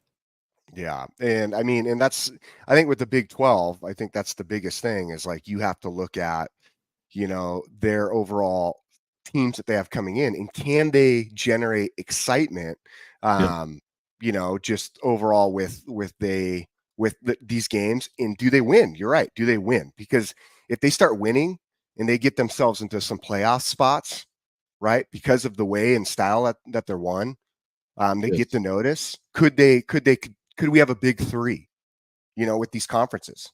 And that's something I've been waiting to see, you know, from an overall standpoint. And I see Neilio, I see your question here. So question if you like. Yeah. So if you get a spare moment, could you ask UW schedule just how many road games he expects to play in cold weather month? How many road games? Well, let me see who we have on first the road. year. I mean, we'll know that, but are you I guess the question, I think it sounds like, and correct me if I'm wrong, Neil, but are you asking if they're going to be able to handle it in the cold weather months? Yeah. Maybe that'll be, you know, the more that they get, you know, some of those games at Michigan and, you know, or at Ohio State and stuff like that. I mean, I'll pull up that Washington schedule real quick, but yeah, well, I'm looking at it. They've got kind of a tough go of it right away, right? Yeah, so you look at their schedule for this year, you're looking at their opening games, Weber State, Eastern Michigan. I don't know what they look like, but probably not. Then you go immediately, this is the part that's a little weird with some of these, is like the early rival games earlier in the season. So like it's at the end of the year, right? Yeah, during Thanksgiving where they're playing in snow or freezing ice cold rain in Seattle. It's either snow in Pullman or ice cold rain in Seattle, but that's early on, so that's going to be a nice day out, and it's at Washington. So you really don't see this season cold weather games until you see not a ton of them. You go Iowa maybe, but Iowa it's not cold in October yet. Indiana, Penn State, and that's about it. At Indiana, at Penn State in November. Yeah, it'll be cold. there. I'm going to tell you right now, from UW's standpoint, even with their schedule going forward against these teams, you have to give you a good idea of playing cold weather here. And I understand, because I've lived in different parts of the nation, right? Right, I'm sorry right. if I'm a little delayed. It looks like I might be slow. If I am on your end, let me know, Jason. I don't think so. I don't think so. But here's where I'm saying is, like, from the standpoint of playing in any of these cold weather games, it's not an issue when it comes to playing Washington, because you're playing cold and wet and not cold and dry. Cold and dry is a lot easier to play in than cold and wet. I Oh, will tell you that absolutely. right now. I hated playing cold and wet. To be honest with you, that's what made me wish I would have played football, whether it was in Florida or somewhere warmer. Yeah, where it's brutal. Yeah, but it gets To be brutal hot honest, in yeah, in the man. SEC. I Like, mean, I think that's, you yeah, know, I mean, for me, I probably, looking back in the day, I look back on some of those areas that you could have gone and played. Like, I don't mind playing in, like, the snow aspect, but as far as, oh, like, yeah. the wet and rain, I mean, for me, like, it came down to it. Like, the schools I had looked at were Florida and Notre Dame, Oregon, Washington. So and Notre Dame was probably going to be where I was going to go, but the coaching staff changed. So, and Oh, came to okay. Washington. Yeah. So, Right, right. I mean, I just like the DB coach, and that's what you come down to. But I don't So think did you Washington's going play to have a during the problem. Sark's time there, or was it who was Yeah, the it was Willingham and Sark. So I went through Willingham and some Sark? Okay. rough Yeah. years, but I mean, in the end of the day, like, the head coach is important. Don't get me wrong. Like, you want to have a good relationship with the head coach. I think, especially today, head coaches are, it's key to have that relationship, because there is a lot of involvement with them. Right. It's nice to be close with them, but when it really comes down to it, your position coach is who you're close with, man. Like, Sure. Yeah, no doubt. that's who you commit to. Very important. You commit to your Right. position coach, and you commit to the players on the team, and making sure, like, you feel like you're accepted. Yes, you need to earn some respect. Don't get me wrong. You need to go out there and play, but the guys on the team, you still want to come in and feel comfortable to perform at your highest level. And position coach is huge. The guy who I absolutely just truly enjoyed was Stephen Wilkes. I just liked his mindset. I'm going Right. to be honest, man. When he talked, he sounded like Denzel Washington. I was, like, motivated as hell. So Nice. Nice. badass. Yeah, that's cool. Yeah. Well, But and Elio had one other question, I think. Are they doing really good on getting into those Big Ten states for recruiting? Do you think that they already have, or do you think, yeah. I mean, that's going to help them with that? Well, and I'm going to tell you right now, Washington, it's a unique place to recruit to, because a lot of people want to give, like, you go back to Kalen DeBoer, or you can go back to Jimmy Lake and Chris Peterson, right? Chris Peterson had already had a lot of notoriety of recruiting all over, and he recruited in a unique way over at Boise State, having that time there. Hell of a coach, and hell of a person too. I mean, Yeah. Oh, I love he's a him. really good person, right? Love him. Yeah. But you look at the way you have to recruit to Boise, and you have to be unique in how you look at talent and what type of talent you're going after, because you're not going to be able to always nail, probably majority of the time, not nail top tier talent. So you're going to have to find diamonds in the rough, and you have to be Right. really good at identifying talent. I think that he did a good job of that. And yeah, at Washington, it's a little bigger stage. There are some exciting things that you can utilize and benefit, but you're not recruiting Oklahoma. You're not recruiting. It's not Texas. It's not Alabama. Sure. I mean, it's not the You Florida got to school. dip into California a lot and try I to stay mean, up in that Northwest area. I get it. it's super, super hard, man. But I'll tell you this, is you look at what DeBoer was able to do. He was able to utilize his relationships in some of these areas where he knew he could go and grab some talent here and there. Out of the portal. He utilized what he had. Yep. On his roster, which everyone was like, well, it's a leftover Peterson roster. Well, time out, dude. Like, you have to remember, kids. Well, Jimmy Lake didn't do anything with that leftover Peterson roster. 100%. And he kept basically the same guys in place. So I don't understand why that would change. You see what I'm saying? Right. Like, Yeah. so to give Kalen such a hard time for not being a recruiting machine, but Kalen has a very, his vision, his vision in the way BV works. BV has more of an intensity, right? He reminds you, he kind of comes across with a Nick Saban vibe. You know what I'm Yeah. saying? Like the way he Similar. speaks, Yeah. there's Similar. intensity to it. Right. Kalen DeBoer brings across this more. He's like, I always give this comparison. He's like, if you get in trouble and you're a young kid, like, or a young teenager, 13, 14, you get in trouble and your dad gets called and he has to come pick you up and you get in the car. He doesn't say much. He lets you know, like, all right, did you learn your lesson? But more so you feel disappointed because you didn't want to let him down because you really care and love him. That's the direction that DeBoer Kind of is. players Don't get me coach wrong. type Yeah, of guy. Yeah. perfectionist, but I'm sure that's the I'm direction. sure there's guys on the staff, and that's why he's done a good job. I mean, his staff. This reason why well, top two staffers on the offensive side are now with the Seahawks. 100%. 100%. So, and I mean, but those guys are probably the guys that do the bad guy stuff as far as motivation and stuff. And you got to kind of have a mix of both, right? I think if your head coach is that guy, then your position coaches may have to be the guys that are a little less rough on them or whatever, and vice versa. So I get that, and so yeah, I agree. I think that in the end, look, I think that that's why I've said this a bunch. I called into Coach Smook before we got on, and he was asking me what I thought about Alabama and all this. I mean, it's like, I'm not going to be the guy that predicts their downfall. No way. No. And I mean, I don't think as many guys as they lost, they still have probably a top 3 talent roster anyway. 100. And the guy's lost 13 games in his career. Seriously, like, I don't think, again, like, you look at what he did at Washington, and I guess to get back to my point and to answer your question, Nelia, sorry, I kind of went a roundabout way, but is like, we look at Jedd Fisch and what he's able to do, and can he touch into this talent like elsewhere, right? At Washington, yes, he can, and he's being very, very, very smart about it. He's brought back coaches that players love. Okay, there's coaches that players love he's brought back, but you really need to take a look when it comes down to it. He made a smart move with how he brought in youthful coordinators that have some true relevancy towards their name. And in the South and all that recruiting stuff, like their D coordinator was the South Alabama head coach. Am I right? Which one? Their defensive coordinator. He was the South Alabama coach last year, or that's for Alabama and Kalen DeBoer. But I'm saying on Washington, like Jedd Fisch did a good job. Oh, Jedd's a good coach. Jedd's a hell of a coach. Between Carroll's son and Belichick's son, all you need to do is list those names. What freaking player doesn't want to go play for them? No doubt. I mean, I think Washington's going to surprise some people. And really even Jedd.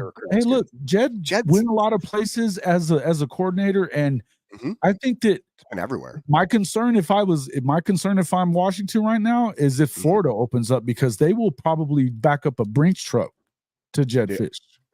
Man, that's an interesting one, right? I think that's that's a massive subject we can get into, but that's going to be interesting. Not to do that, but I was just saying that would be my concern, is that I don't know. I think it's hard. I think that,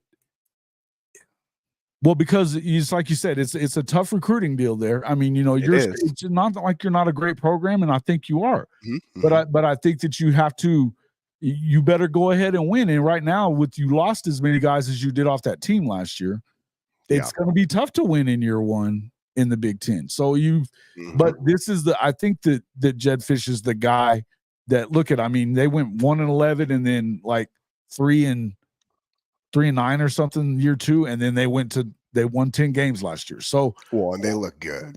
Oh man. Yeah. And I mean, he's a good coach. I like him. I like him. I think he's that guy. Right. Yeah. So I'm excited about it. But again, and let's talk a little bit about, we'll kind of piggyback off of that discussion. With the discussion that kind of came up during SEC coaches meetings last week about the conference going to a 9-game schedule in 2026, which would be year 3 for Oklahoma and Texas coming in. But first, want to give a shout out to our partner at Hall of Fame College Football, Mint Mobile. Look, guys, unlimited talk, text data, the nation's largest 5G network for just $45 on the first 3 months. That's $15 a month. And if you sign up in the next, I believe Actually, I want to make sure about that. I don't know if that promo's still going, but guys, great deal I've switched over both of my things to Mint Mobile fully. There is no drop off in your service. You're on the T-Mobile 5G network, which is definitely the largest in the country. So you can save a ton of money. When I went after my 3 months, it's now $30 a month for each phone at unlimited talk, text, and data. That's saving me over $1,600 a year off of Verizon. You can check it out for 3 months at $45. It's a great way to test it. At the same time, you can keep your other service, check it out, make sure it works for you. You'll be glad you did, and you can thank me later. Guys, become a member of the Hall of Fame Mafia family. You can go to the join button. It's as low as $2.99 a month. That'll get you into our Discord, get you access to some members only content. And, it's a great kind of, we get in there and talk a lot of Discord. You get a lot of stuff going on in there. Love that deal. $2.99 a month. That's less than one coffee from Starbucks. Get in there and check that out. Become a member of the Hall of Fame Mafia family. And for all you golfers out there, it's now summertime. Make sure to get over to our Melreg Performance Golf Apparel Partner Store. It's melreg.com/JW_HOF. Unbelievable performance, style, and prices by using our link. Get in there, help. It's good looking stuff. It's great performing stuff. Look, the shorts, I love the shorts, man. They feel like basketball shorts. They look like golf shorts. Great comfort. Even if you're not a golfer, man, some nice looking stuff. Get in there and check that out. We also have our show merchandise. You can get your horns down stuff in there, and your coach's I don't give a shit shirt. Get in there. I love it, man. Hey, there's a free way that you can help the program. Just hit the like button, become a subscriber. That's a great way to help us as well. Make sure you hit that thumbs up. All right. We have a super chat from Stink Ass Cat. Hall of Fame Jason, good morning. He said red dirt blood. Welcome into the show, sir. Appreciate you, Stink. Big salute to Mint Mobile. Appreciate that. And Dobrinsky, I think he's working. So hot seat coaches. We'll talk a little bit about that in just a second, but real quick, just to kind of piggyback off of what we've been talking about with the rivalry, this 9-game schedule possibility. I guess my question would be, do you think this is going to happen finally? And with all this talk about, obviously you got to kind of balance that out. I guess the question to me would be, are you going to see 9-3 SEC teams get in over, say, a 10-2 ACC champion or not champion, but maybe a runner-up? Same with the Big 12 or something, right? If not, I don't know that you end up seeing them go to a 9-game schedule, because the fact is the two hardest schedules in the country, Florida and Oklahoma, is because of their conference schedule. When you've got to go through and play 6 and 7 top 25 ranked teams coming into the season, it's hard. It's hard to expect them to do that. Do you feel like they should go to the 9-game schedule? I'm one of those people that does believe they should. I think that preserves rivalry games in a way that the other ones won't. I think you end up with a lot of games that you can only protect one rivalry as it is. I think that's why they're doing it 2 years like this, so they keep the rivalry games. It feels like they're going to 9 games, but maybe I'm wrong. What do you think there? Yeah, I like it. I think the biggest thing is, you preserve the rival games too, and that's a big deal. Sure. But I think from a 9-game aspect, you do bring up the fact of, like, does a 9-3 get in over 10-2, right? From SEC standpoint, like a runner-up in one of the other conferences, 100, and that's going to be really interesting to see. It's funny because it's like almost bringing up Florida State again for the playoffs. That's what's going to come down to it, and people are going to lose their minds if that ends up being the case, because they're going to say, well, our record's better, and then it's going to say, well, who played harder teams? And then it's going to say, well, we played these guys, but they had they played so-and-so, and they play, you know what I mean? It just goes through this damn round robin again. And so, that will be interesting. But I like it. I mean, I think that's a good setup. And it will be interesting to see as they continue with these discussions too, because I know there was some talk, and maybe you can speak to that, Jason, a little bit, is the talk around the roster size to this 9-game schedule. Good call. Good call. And I think that's the scary part too, is that, and I think that's why you saw so many SEC coaches that were dead set against them dropping the roster size, because there's also a lot of talk about, just by adding more games to the playoff, you're looking at adding games to people's schedule. So, let's say you go in and you get you might get a first round bye, but you might not. If you get into that playoff and you play 2 games, now it's more games than you would have played. To win a national championship game is going to be a minimum of 15, but it's probably going to be 16 games, right? Mm-hmm. Yep. I can see 2 years down the line that's going to a 14-team playoff. Yes. Right, yeah, which would absolutely probably get you. It would be probably, I would say, that would be the impetus to getting more teams from the SEC and stuff into that position, right? Because I think that's the concern. I think that you heard it from Nick Saban. That was the worry, is that, look, we're the best conference. We need the most teams in there. I think that, and I would agree with that too. I mean, look. It's the best one. So I would say, well, there's old Brinsky. There he is. What's up, dude? There he is. Yeah.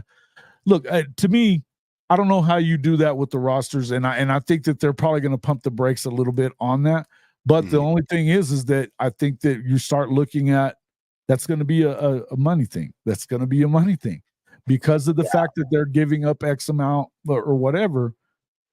But I think that you better be careful, because then you start messing with walk-ons. It's always going to be, they're going to that could hurt the walk-on thing.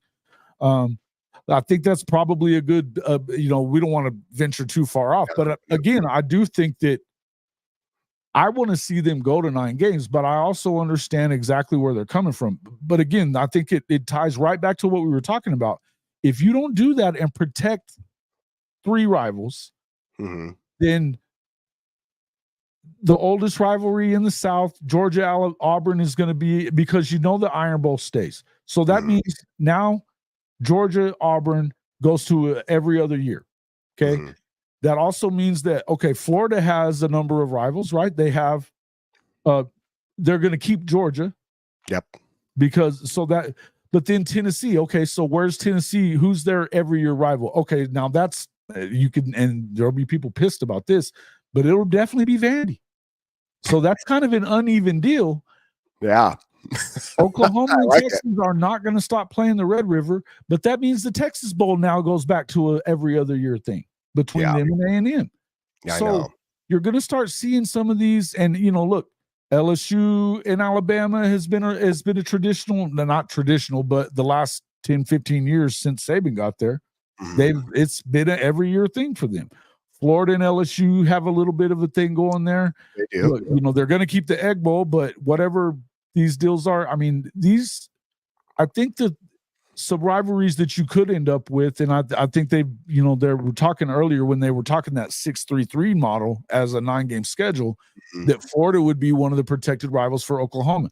Oklahoma fans are all for it. That'd be cool. That's a new rival. So it would be a cool rivalry because Florida's crazy. You go to the swamp every other year, and to be able to play a game like that, that's awesome. Yep. You're gonna, you're probably gonna get stuck with Mizzou, but as your third one, but you're still gonna have. I think you're still gonna have. That's a good way to go about it. If you don't, we're talking about, again, you're gonna lose some rivalries, and this is where I feel like that's the hill I'll die on, is that I don't want to see rivalries go away. And I don't think anybody in the SEC wants to see these traditional rivals go away. Oh, 100%. I mean, you look at, it's so funny because with the SEC too, with especially with Texas and Oklahoma now there's going to be so much more created as far as intensity of these games, as far as potential rivalries that we're going to see, right? Honestly, like, do we start seeing, I love that Texas and Texas A&M. I think that's going to be That game exciting. does not need to go away again. Well, and it's such a huge kind of focus point in the state, especially with Elko coming back. Recruiting. Right. Recruiting. Texas A&M, as we know, they will recruit their asses off, and Texas is already doing it.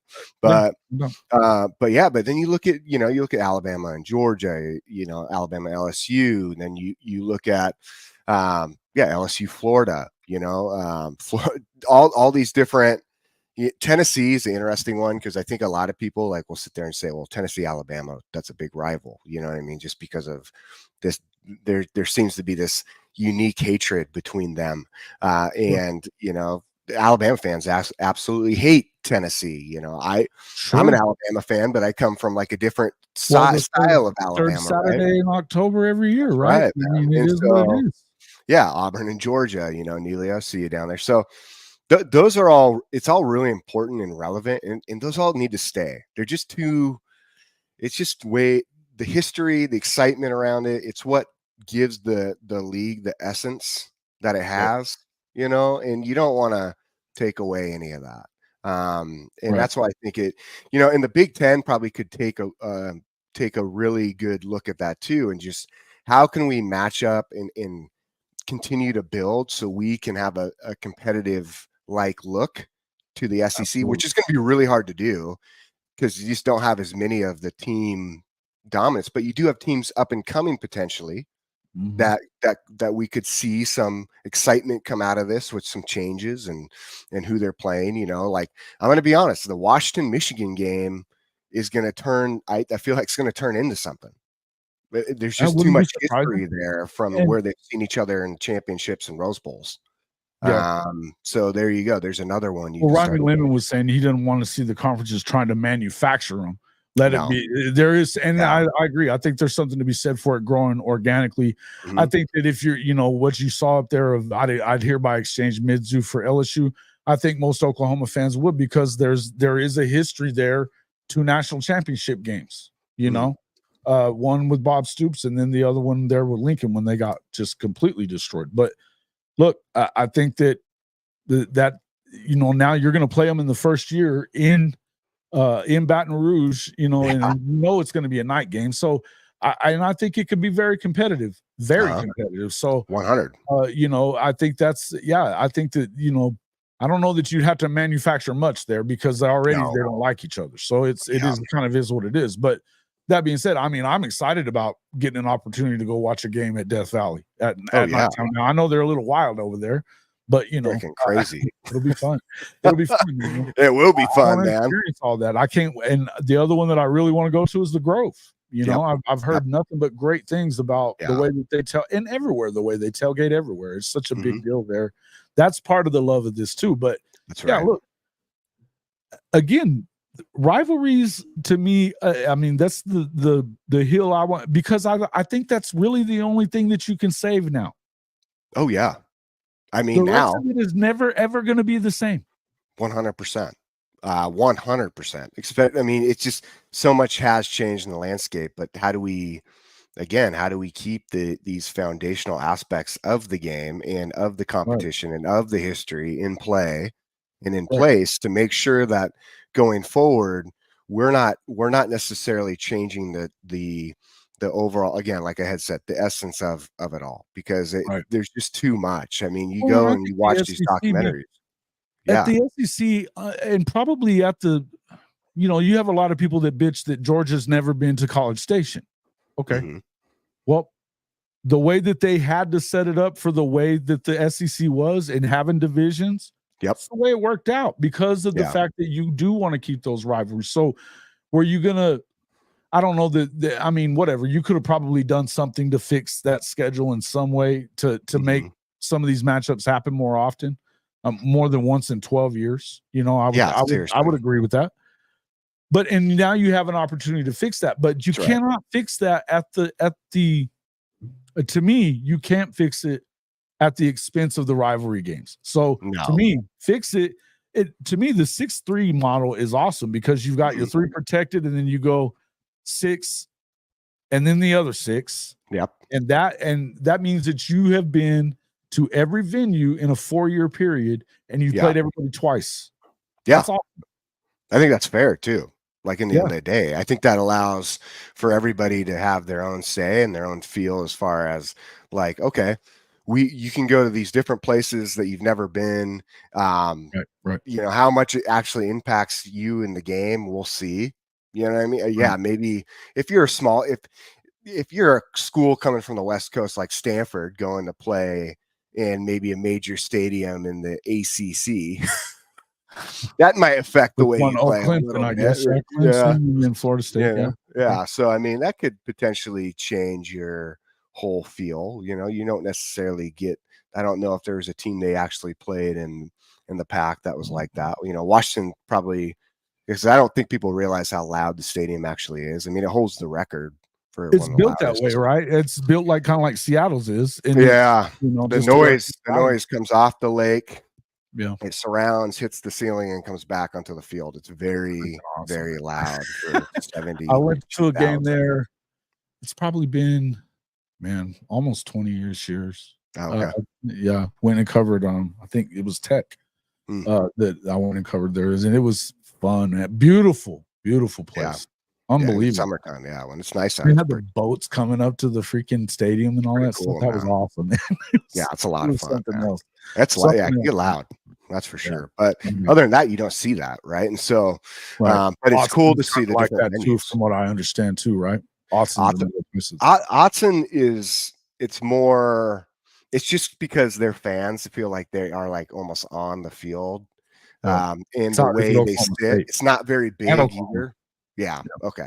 So it's not very big either. Like Autzen doesn't fit very many people. They just get real crazy. They're wild. Yeah. They are. They're great assholes. atmospheres though. And that's awesome. Mm-hmm. So that's what you get there. So I'm excited about that. I think that's the cool part about it. I mean, and I've been to Columbia, Missouri, and that's a late I mean, I think that Oklahoma's going to beat the brakes off of them because of all the crap that's been talked.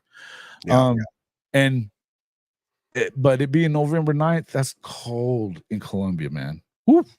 Yeah. Real cold. So I don't know that I care at all about going to that game first, but going to the Ole Miss game will be awesome. Man. I'm not, I mean, you know, you got to go to Red River, but then the LSU experience is definitely one of the ones that you got to put on your bucket list. So yes, I'm hoping that they do go to the 9-game schedule.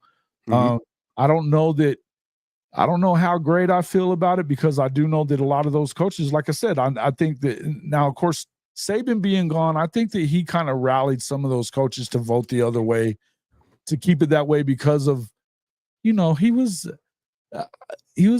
always politicking for his program, and I get it, but to me, he was, you know, he always played those same teams, but he didn't like the idea of having to continue playing LSU, Tennessee, and Georgia, or I mean, with Auburn. No, with Auburn. And because he was like, look, man, you know, why do we have to do that? And I understood what he was talking about, but I mean, for the history of it, I didn't understand it at all. Now, if you're Kentucky, I could understand why Mark Stoops didn't want to, you know, go to a 9th one, because he's having a hard enough time as it is being at Kentucky. Yep. Granted, he's done a phenomenal job. We got to give him. He has done a phenomenal job, but I'm just saying, like, to add a 9th game whenever you're already, you know, and they play an out-of-conference rival in Louisville that's got a pretty good program as well every year. So it's one of those, you know. Oh, for sure. I saw that. It's pretty funny now. Yeah. Anton, what's up, brother? So it's interesting though too. I think when you look at Saban, I think he was more. You had to look at from a league play standpoint because of the way it was divided from a division, right? You were getting, you know, part of the division's playing. I hate to say it, somewhat of a weaker schedule compared to the other ones, right? You know, when you're looking at that until that comes back together. So I saw where Saban, it made sense during that tenure, right? And okay, you want to lobby for your own program, 100. Like I get it, like you should. You know, everybody's looking for a tactical advantage. Let's put it that way. But at the same time, And now that we're out of that, right, out of this division based scheduling, now it's like, okay, like, this 9-game thing is good, so we do start to make some shifts and changes. Everybody gets to truly get to experience different atmospheres, but also compete within season. no. That's why I like it. Me As too, long man. as it's there. So, But what you saw was that I think it's a lot of it's going to depend on how the playoff committee works, in these first few years. I don't know that it should be a problem. I think that out of the Big Ten and the SEC, you're going to get 7 at minimum, maybe 8 out of the 12. I do think that. And I think that if you get 7, you definitely are going to have a 14 team playoff because they were already moving towards that anyway. I think it absolutely becomes a 14 team playoff in 26. Well, I think so too. I think you just look at the comments of what they all said too, is it was more like, well, I know everyone wants to start talking 14 team playoff, but in the end of the day, for now, we'll just see how 12 rolls and we'll change it when it's time to change. It's basically the way the comments work from those guys. And I do too. And then at that point, then you have no excuse to not go to a 9 in conference. And again, the one thing I would say is that does that hurt your out of conference rivalries? Nah, it shouldn't. It really shouldn't. Yeah. But I think it would probably take away because there's a rule in the SEC, correct me if I'm wrong, that you have to play a Power 5 or it was a Power 5 out of conference game as in the SEC every year. That was important. It didn't have to be like a great Power 5 team, but you had to play a Power 5 team. So yeah, it might have been. I wonder if it was division based though too. Like, could you play a Power 5, right, in a different from the other division, the ACC or what? Oh no. Well, I mean, they can obviously play whoever else, but they wanted to do. They made them play that Power 5, and that could get in the way of, say, South Carolina, Clemson. Yeah. Right. Okay. Yeah. I see which is another the Palmetto Bowl. I mean, we've talked about what a great one. You know what I mean? Good one. It is a good one. I'm looking forward to going to Columbia in year 2 because of the fact of how crazy it gets over there at Williams. I mean, that sounds like a fun place to go watch. Shout out to Stat Guy. But yeah, I'm excited, man. I think that these guys, what's up there, Moon Rocka? Thanks for coming in, my man. Appreciate what's that. Up, dude? Yeah, and Antoine Currington also. Thank you guys for coming in, man. We appreciate that. But look, I think that in the end, there could be some of those kind of things, but I'm just still going to be on the hopes of, like, I still think Oklahoma needs to play again. That's a Mike Gundy problem. So I'll just say that he's got a shit record against Oklahoma, so he don't want to continue playing it, especially when he won it last year. So he gets to go out on top if he doesn't ever do that. I think it's crap. I think it needs to happen. They're freaking 80 miles away from each other. It's a stupid thing to not play. It is stupid. It's almost I almost got to ask myself though, is like when we look at that, and I know this is far off fetch, but is Gundy kind of coming to a point where his time is up, right? Like, because he just cannot.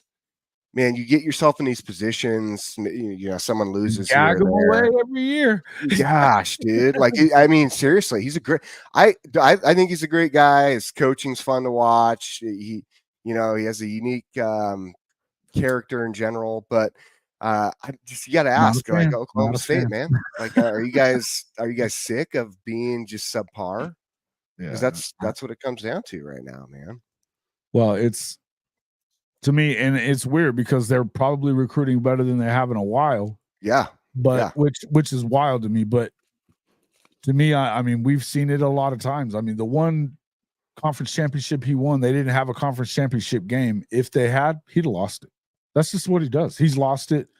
And if more times than not, whenever it was an important game, just to even get in position, he'll lose it. He'll blow it. He'll have one. I mean, you'll lose to Iowa State, or he beat Oklahoma when the last game that Lincoln had, and they had blown Baylor out earlier that year, and they gagged it up, and dude, said they lost by an inch, but they lost by an inch and 4 interceptions.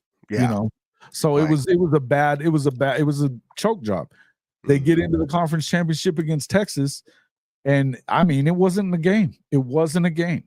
You know, I mean, you beat Oklahoma, but you don't go in there when you get that opportunity to win. So to me, I think it messes with their. I've said this. My argument for Oklahoma State to not play it, that they don't play it, I think it hurts them competitively as far as, because getting up against that team that's the big brother, that's good for your iron sharpen iron thing, even if you don't win it. And especially if Oklahoma continues to be what we expect them to be, for you to not play that, I think it messes with your competitive, juices and stuff like that. I don't think it's good for their program, but that's just me.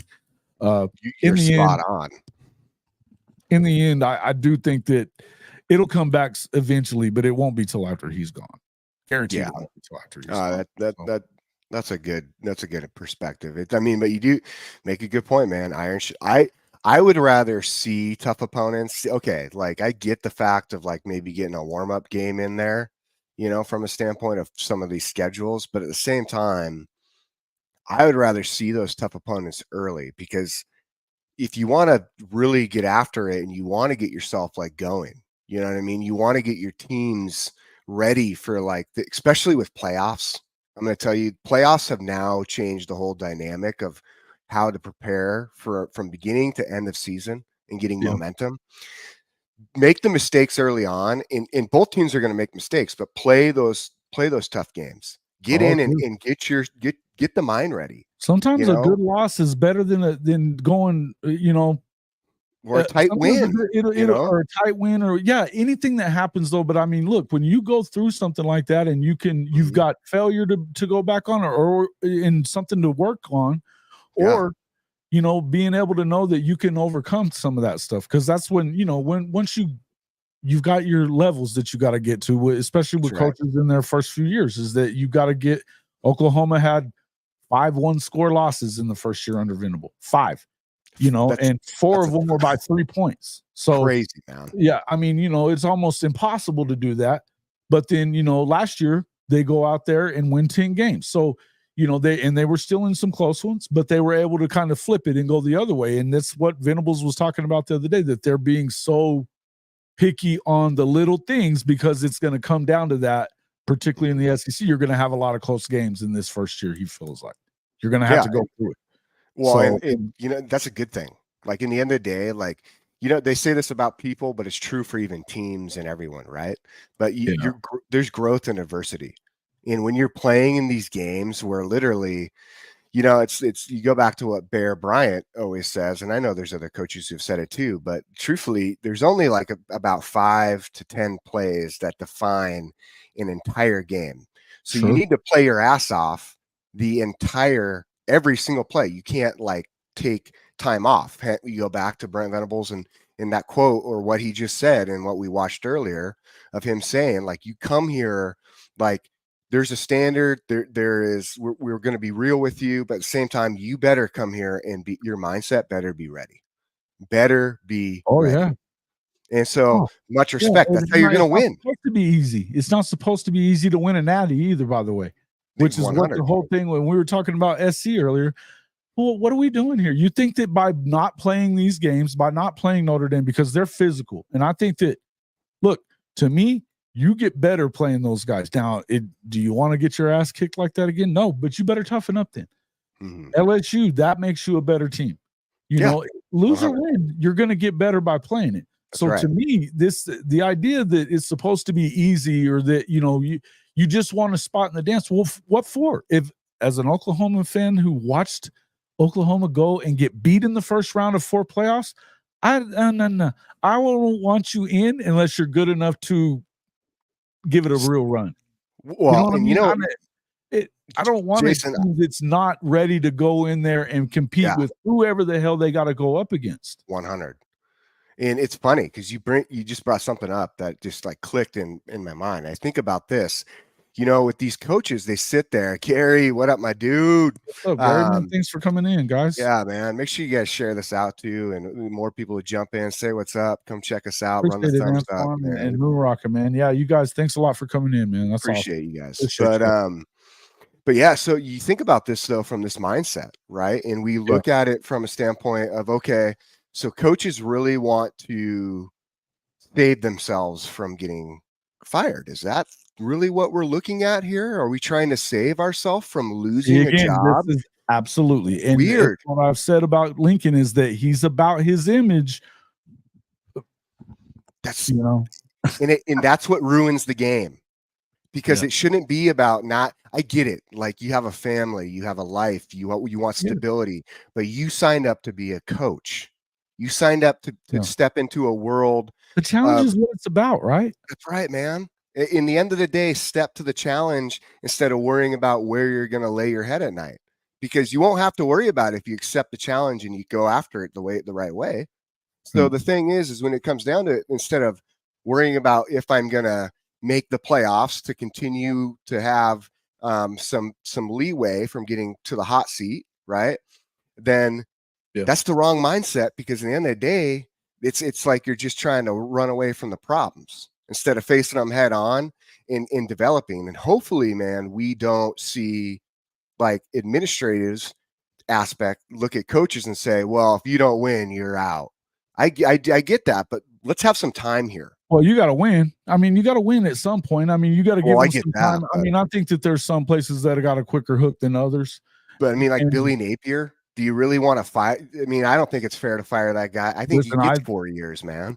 That's fair. I don't know in that. my mind. I think that, you know, they were talking about asking in there about who's on the hot seat. I would tell you just what I said on Ty Show last time was that if I was looking at who's on the hotter seat, it's got to be Cristobal. Oh yeah. Because to me, you recruiting where you are, he's been in the top 5 in the top 10 each of his 3 years, you know, as far as recruiting cycles go. And you're losing games to Georgia Tech because you don't take a knee. You know, and you know, to me, he should be in more danger than what. Now, if Billy wins 4 games, I get it. Fire him. I get it. But I think if he wins 6, he should be safe, because this is probably the hardest schedule in the history of college football. I'm going to be honest with you. If they can win this opening game, if they can do it, and they do return some really good productivity, I'm going to be tuning in. Do you really want to fire that guy and take a chance at losing DJ Lagway? No, I wouldn't. Do you want to take a chance at losing any recruiting class that he's been able to pull in? Yeah. I mean, you better have some deep pockets for whoever you bring in next. You know what I mean? Like I just do not see that, you know, with this case. I think, though, if he wins that opening game, that team will gain some momentum and they're going to pull some shockers off. Oh yeah, I think they could very well. I think they're better than people think they are too. First off, Graham Mertz wasn't that bad last year. Everybody thought he was going to be god awful. They lost a lot of 1-score games. They could have won. They should have beaten Missouri. Yep. They should have beaten Kentucky. But I mean, look, some of the games that he's lost, and there's been, I mean, you know, it didn't look good going across the country and losing to Utah. Even though I like Utah, but they didn't have their quarterback, so that's not a good loss. And he's had a couple of those. Is the problem? I think he needs to win at least 6 games, but I do believe that he could win 7 or 8. And if he was to win 9 games, build the guy a statue, dude, because there's no way that should happen with this schedule. Oh, I agreed. It shouldn't, but I mean, if he can transform that productivity, absolutely. I think I'm a Napier fan. I think they owe him quite a bit of money though too. I think they owe him quite a bit. So that also kind of huge. His buyout is like $26 million, and half of it would be due right away. So I don't see them. I don't think they want to fire him. No. And I don't think that I mean, you know, the fans are always different than everybody else, but I don't think Florida itself wants to fire him. And I don't even think some of the fan base does. Some of them do, but some of them don't. So, well, and it's a false narrative to expect a coach to come in and completely revamp a program. They didn't recruit worth the shit. Nah, man. And it's any program. Like if you're you expect a coach to come in pretty good, man. He's doing a good job, man. But like give the coach at least like 4 years. Get a coach a chance to establish his own philosophy and mindset. Not everybody is. I know this will sound somewhat arrogant, but not everybody's Kalen DeBoer. All right. The guy has a special ability. That's a special ability. I agree. But I would agree with you 100% on that. I think that's the right thing to do. But I think that Cristobal's probably in trouble, rightfully so, if he Mhm. doesn't win. I mean, looking at his schedule, 9 Yep. should be the minimum. oh, for And sure. and I think that they should definitely do that. I don't know that I trust that they will, but I think that should be. Oh Um, yeah. Yeah, and sick and tired of bad hires. Look, I think there's a couple of guys that I think that you could probably get, and maybe it's an upgrade, but maybe it isn't. But I think that we talked about Jedd Fisch. I think that would probably be their first choice. Another one would be, I think that if Lane, I mean, the only teams that Lane hasn't beaten are the teams he's not favored to beat. But Yeah. I think that he would probably be on their short list as well. I think that those are the couple of guys that they would probably target pretty hard between those two. And I think Fisch would probably be the number one guy they target. But then again, I mean, you never know. But I think You that, never know. but I don't think that it's as dire as that. You can't go out there and win 4 games. If you win 6 or better, I think he probably stays. But I would tell you that I don't think they should fire him. But then again, that's Florida's one of those places that they do have kind of a quick trigger. So They do, man. And that's probably one of the hardest parts for me to watch is when I see like these schools. It's like, dude, give somebody a chance to win. Like give him a minute to get McElwain. established. How long was Jim McElwain there? Not very long, right? And then because then Mullen, and he wasn't there long. No. And he had one good year, and then they lost to Oklahoma in the Cotton Bowl. But then the next year, he made that stupid comment about recruiting. That did it. That did it. When he made that stupid comment, Dude, he just like, well, we can talk about USC avoiding Florida too. Because that was brought up. This whole thing gets brought up because of Mullen's talk about Florida and the SC scheduling. If you remember, because that was like they tried to schedule that and that wouldn't happen. That was like for 2 years they were trying to figure something out with that. Wow, I didn't realize that. I'd forgotten about that. No. Yeah. How do we think Lane would do at Florida? I think Lane's okay, but I don't think that. Yeah, I mean, it just depends. I think that he can get better players there than he'll ever get at Ole Miss, at least in regular recruiting. They've got more recruiting stroke, right? But do you really want that job whenever nobody's trying to get rid of him? If they don't go to the playoff, they won't fire him. He's won 10 games a year. Yeah, man. I mean, they're going to get to the playoff. I don't know that. I don't expect him to win the conference at all. No. But I think they could go 9-3 and be one of the teams that gets in. Yeah, 9-3, 10-2, and I could see him going 10-2. Yeah, I could see him going 10-2. I mean, with the talent level they have, for sure. Look, they don't have the toughest schedule either. No. So I mean, they don't have to play Bama. So they've got it set up. I think that if you lose to Georgia, Oklahoma, probably in. Yep. That's playing LSU. Should win the Egg Bowl. Mm-hmm. You know what Good. I mean? We'll see. Well, I mean, we'll see. But I don't know if Lane would actually leave to go though to Florida. I know he loves. That's where he's from. But hey, Carla, how you doing? But I'll tell you. Yeah. What's up, Carla? But I don't know. Just because he does have it pretty good right now at Mississippi or Ole Miss. So I don't know if he would actually go. I could see Jedd Fisch. I'd be interested to know what his buyout is. I think it's pretty big.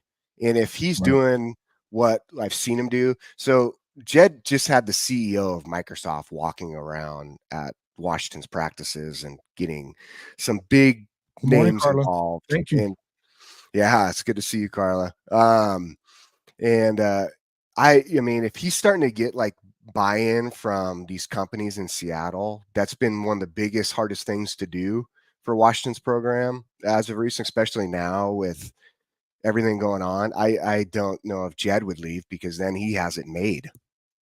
I mean, he can go out and grab whatever he wants. Well, there's something to be said for that. If you can find a way, if you can find your niche and recruit the way you want and win enough in the Big Ten to make a couple of runs, you're not expected to probably win the Natty.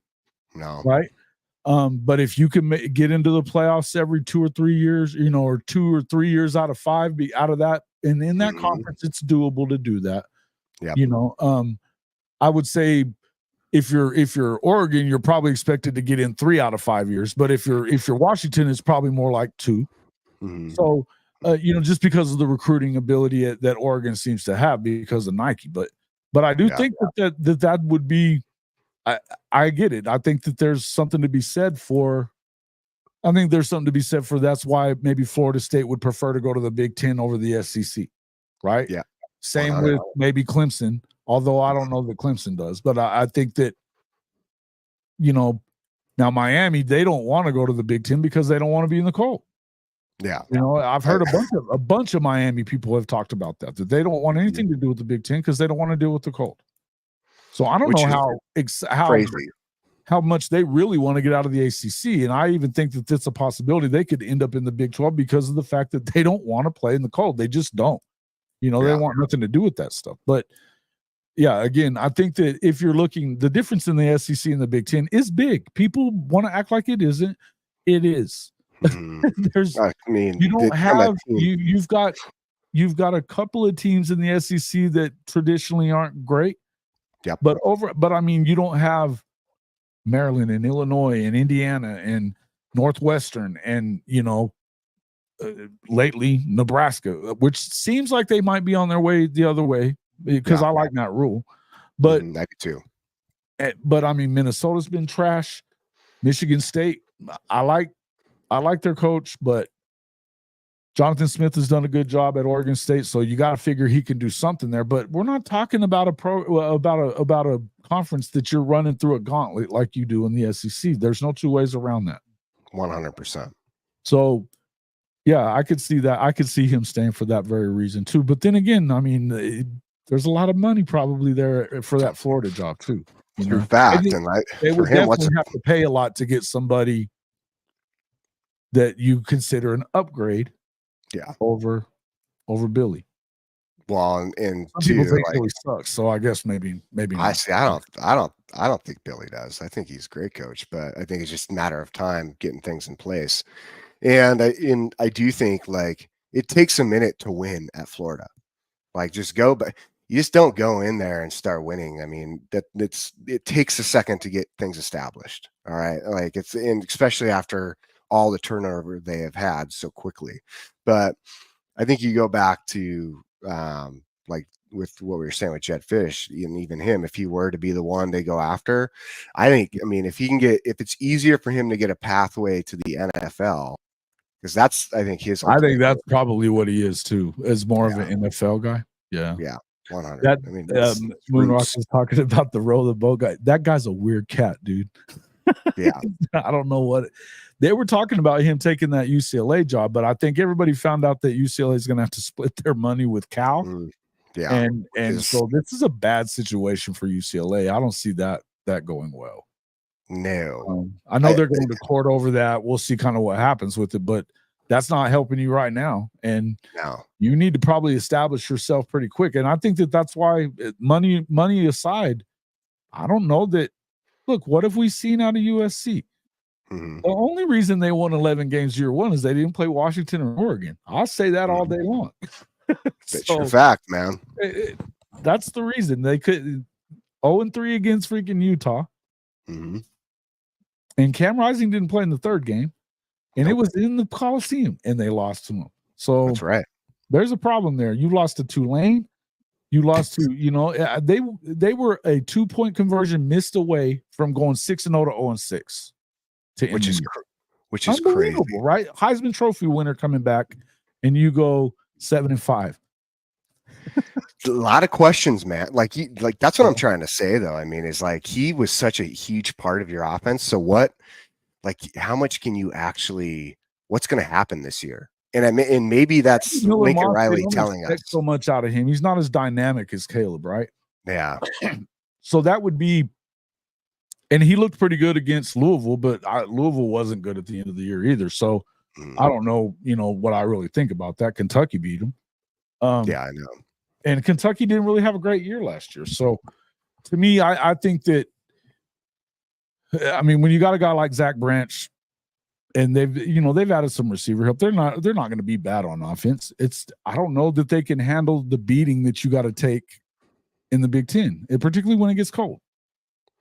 Yeah, it's going to be interesting to see how well. And I mean, again, like how much better can you get from last year as far as, yeah, you can get significantly better because you're so bad on defense. But I mean, how much better can you get to compete with some of the top end teams within the Big Ten? I don't know if that's a possibility, and then not have an offense, because if your offense does not produce against some of these better defenses that you'll see, more physical defenses especially, correct, then your defense on the field even longer is going to be brutal. Well, and they lost some of the guys that they had on the D line with Bear Alexander to the portal. Yeah. I mean, they didn't keep anybody else around really, and they've missed on a lot of their targets. So, some guy on Twitter said last night that they were better on the D line than he named off a handful of schools in the SEC, including Oklahoma and Florida. And I was like, "Are you insane?" I was like, yeah. Oklahoma's 8 deep on the 3 in the nose tackle. Mm-hmm. They're going to be one of the better teams on the D line.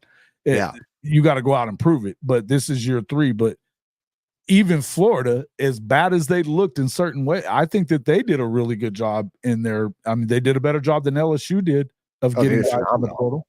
You know what I mean? They got one of the top D linemen in the portal. Yeah. I can't remember the kid's name, but he's legit. He looked really good. And I mean, it'll be interesting to see, what if they can maintain, or even, I just don't see them producing that much more to be that better, right? Going into the Big Ten this next season. You know what I'm saying? Like I just don't see that with SC, but we'll see. Yeah, I don't know, man. I think that they're definitely trending the wrong way, just like we were talking about. Again, when you're ducking games because of, for whatever reason, and the idea of getting rid of the Notre Dame game it should have been a widely destroyed by the media around there, and it's just, it doesn't appear that that's the case. I can't now. Again, that did come from Colin Cowherd. Yeah. But him and Lincoln are buddy. So I don't think it just came from Colin Cowherd. I'm just gonna say that. Yeah, I got you. I'm just gonna say that. Makes sense. Cowherd, man, that guy. That's hilarious. Last thing we'll talk about a little bit. Obviously, guys, thanks for coming in. We appreciate everybody that is in here. Make sure you hit that like button, become a subscriber if you would. We'd appreciate that. We are getting closer to 3,400 subs, on our way to 5,000. We're hoping we get to at least 4,000 by the time the season starts. That'd be awesome. We're looking forward to that. But one last thing, and I just kind of, for my Oklahoma centric audience here, we're going to talk a little OU. Continue to get a lot of the same kind of talk about what OU is, what OU isn't coming in.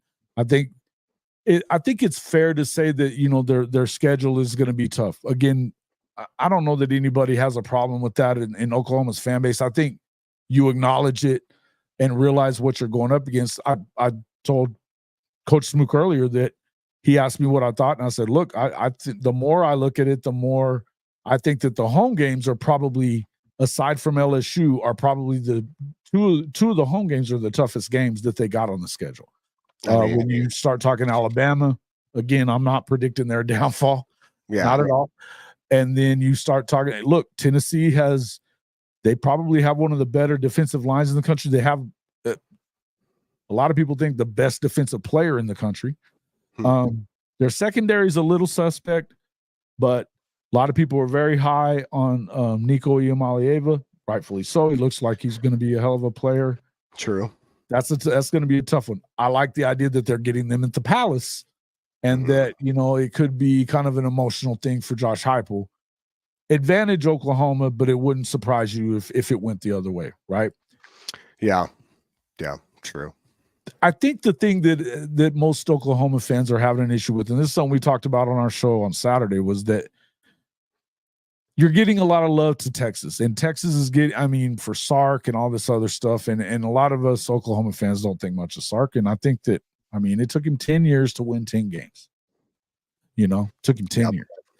And he coached at Washington, USC, and now Texas. So come on. Don't tell me he's that good. Number one. Do I think he got better coaching at Alabama? Sure he did. Sure he did. He learned a lot, I'm sure. But I also feel like a lot of things have to go well for them. For them to repeat what they did last year, you have to assume that your replacements, which you didn't get much replacements on the D-line for Sweat and Murphy, you lost Bo Davis. Your secondary was already bad, and you lost a lot of it. You lost your best. I think defensively is their issue. I expect their offense to continue to be pretty good. I don't know how much I really believe in Quinn Ewers because he's won one game that was really big, and that was the Alabama game last year. You got Alabama. Look, Coach Smook said it. They took 14 points off the board there.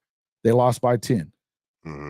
And whether or not, I mean, it is what it is. If you got penalties, you got penalties. But in the end, I think that, you caught them at a good time, right? They caught them at a good time, I think. Like honestly, it was like the perfect timing. They're still like they establishing themselves. You got the offense coordinator, and I'm not putting a bunch of blame on him.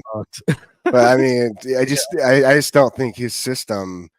I just don't think he understood how to adjust his system for what maybe Saban wanted and the personnel he had to take advantage of it, right? And to utilize it in a way to in offense especially, you got to get guys into rhythm.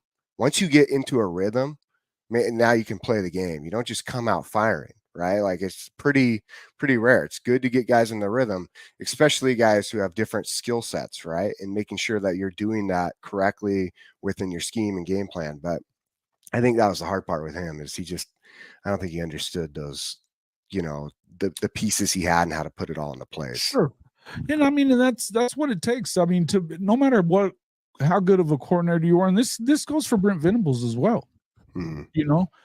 You still have to learn to be the CEO and to oversee the whole thing, to not keep your hands too much in one thing and not enough in another. And that's, as an Oklahoma fan, I would tell you that I think that we want to see him be more assertive everywhere than just on the defensive side. I love the idea of autonomy, quote unquote, but not. Look, there were times that we felt like Jeff Lebby last year. I don't care if he had a top 5 offense or not. There was bad play calling at times that cost them both of the games they lost. You can say what you want about the defense falling off at the end of the year because they did. They had some attrition. They have addressed the depth needs the most. I think that's the biggest thing that they added this year.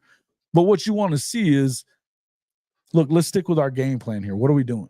You know what I mean? And that's what your job is as a head coach. But I think that with Sark, Bo Davis, I mean, look, a lot of people don't think a whole lot of PK as their DC there. I know. And they had Barnett there, or what's his name? The first year, they had kind of somebody there that they could fix things here and there, but they hadn't been great there. Yeah. In the secondary, the best part about that team though was definitely the front seven, and that helped them a ton. Their offensive line is intact, but they lost all 5 of their top pass catchers. And their leading rusher. They got a good running back tandem coming back. They do well there. Not too worried about their running back situation, particularly with that line. I think they got 4 or 5 backs, so they're going to do okay on offense. But I don't think that they're going to be I don't think they're going to be what they were offensively that they were last year, and I think defensively they're going to struggle. So I suspect that Oklahoma has an opportunity. Oklahoma should beat them. They should do better, and I don't think they'll have a chance. Even though they're playing Georgia at home, I think Georgia's going to roll them.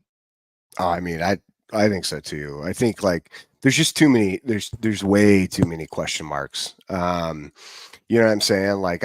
I think you look at what, especially defense. People don't realize your secondary can be the greatest secondary ever, but if you do not get pressure on a quarterback, you can only cover for so long.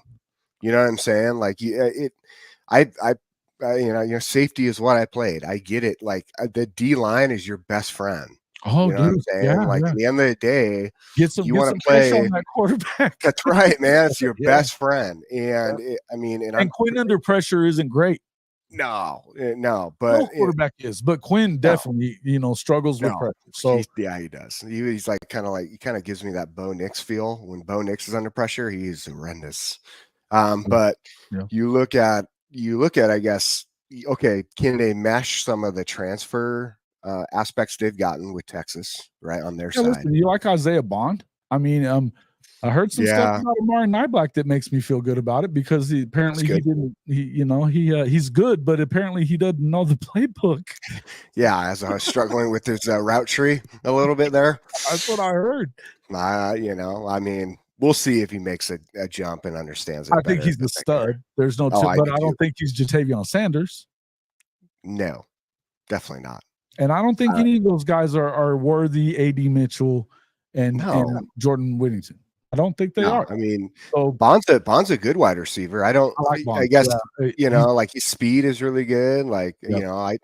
I get it. It'll be interesting to see again, like how he mixes. I mean, you grab the Silas Bolden, who's a speed guy from Oregon State, who will give good you. looking player too. He's And just then really the small. Golden kid That's the from problem with Houston, him. if he stays healthy, looks like he's going to be pretty good too. Yeah. So I mean, can you gotta mix get those mixed, in? man.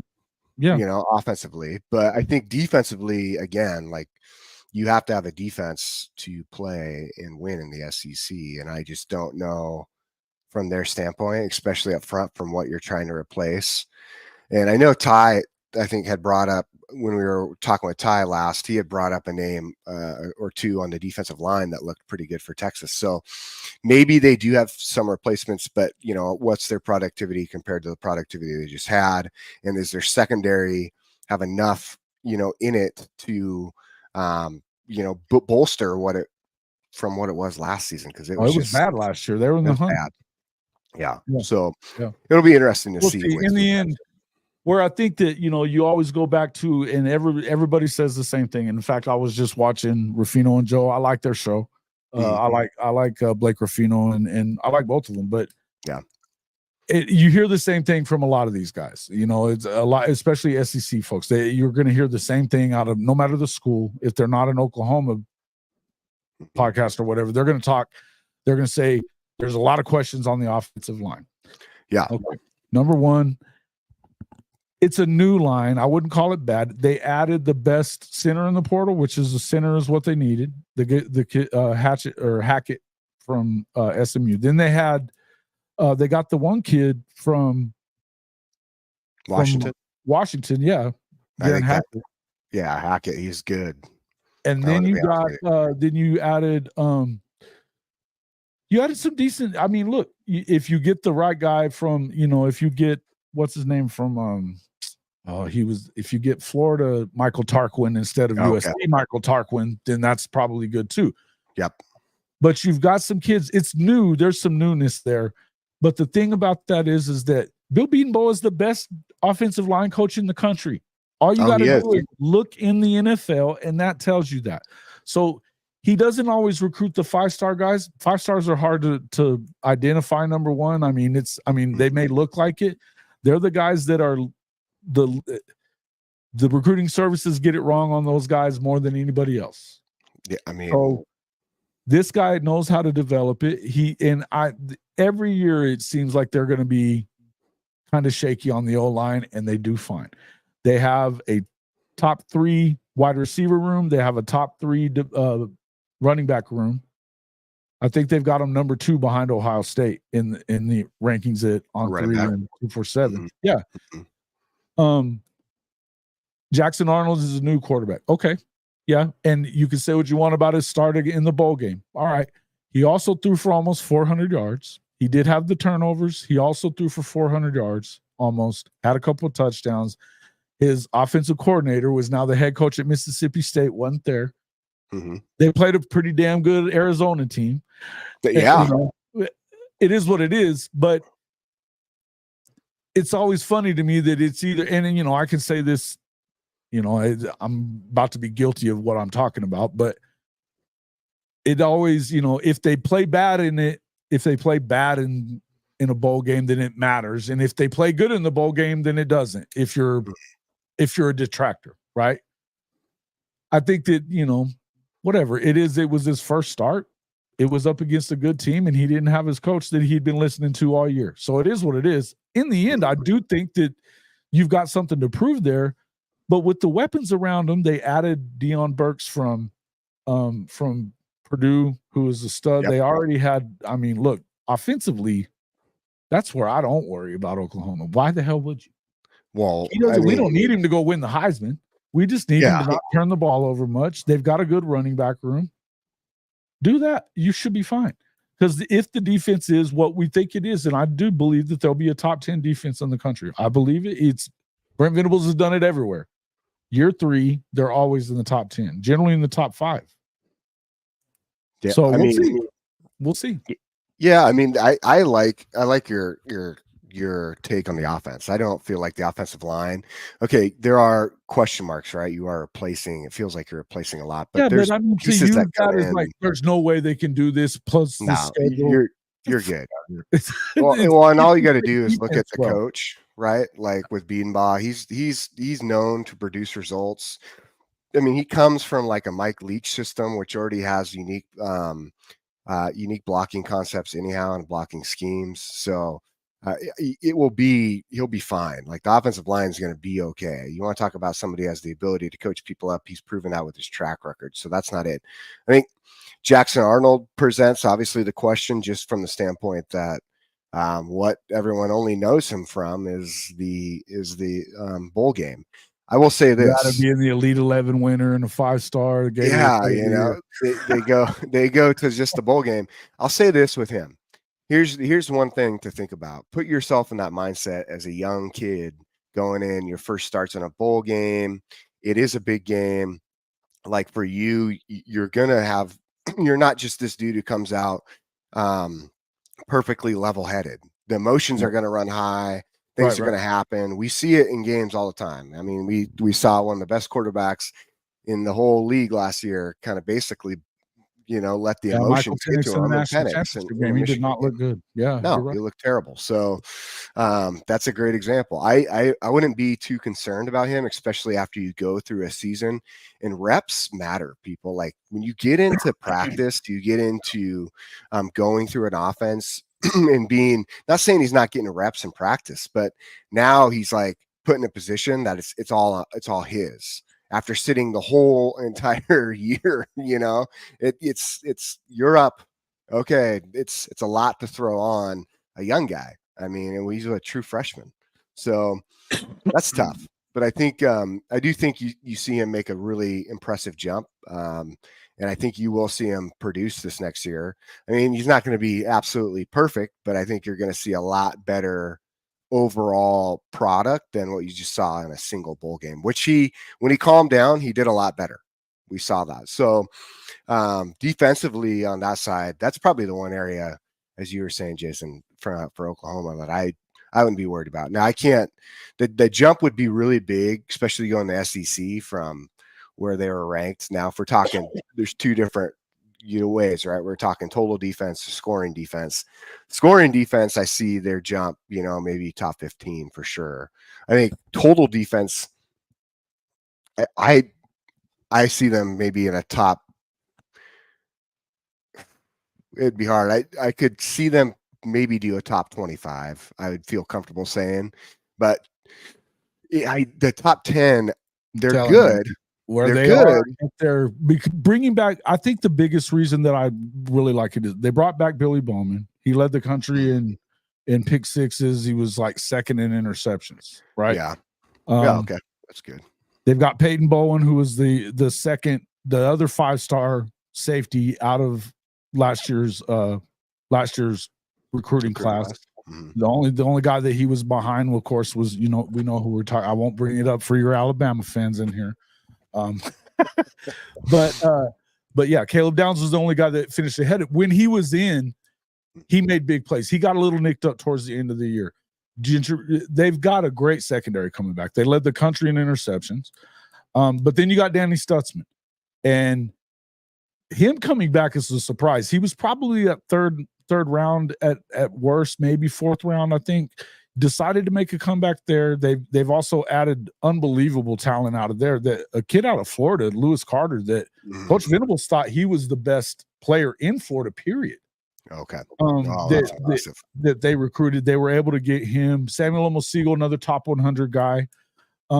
They've done pretty well in the South. I mean, I think the move to the SEC, even ahead of it, was very good for the recruiting side, particularly with Venables and then coming from Clemson. You Alabama fans know who Todd Bates is. He's already been recruiter of the year. They're recruiting. They got 5 blue chip defensive line prospects last year. They added PJ Adebawari the year before that, 5-star, number 4 overall defensive end. They did really well in the portal with another defensive end add, and they've got that. That's where they're pretty good. Linebacker, I mean, their front 7 I think is good, and the secondary is good. Now, are you going up against some good offenses? Sure. But I would back off a little. As much as I love Luther Burden, I don't buy Missouri, man. They, again, 14-34 in their 6 wins in the SEC last year. They didn't play a very good schedule. They could have lost. There was a number of games they almost lost.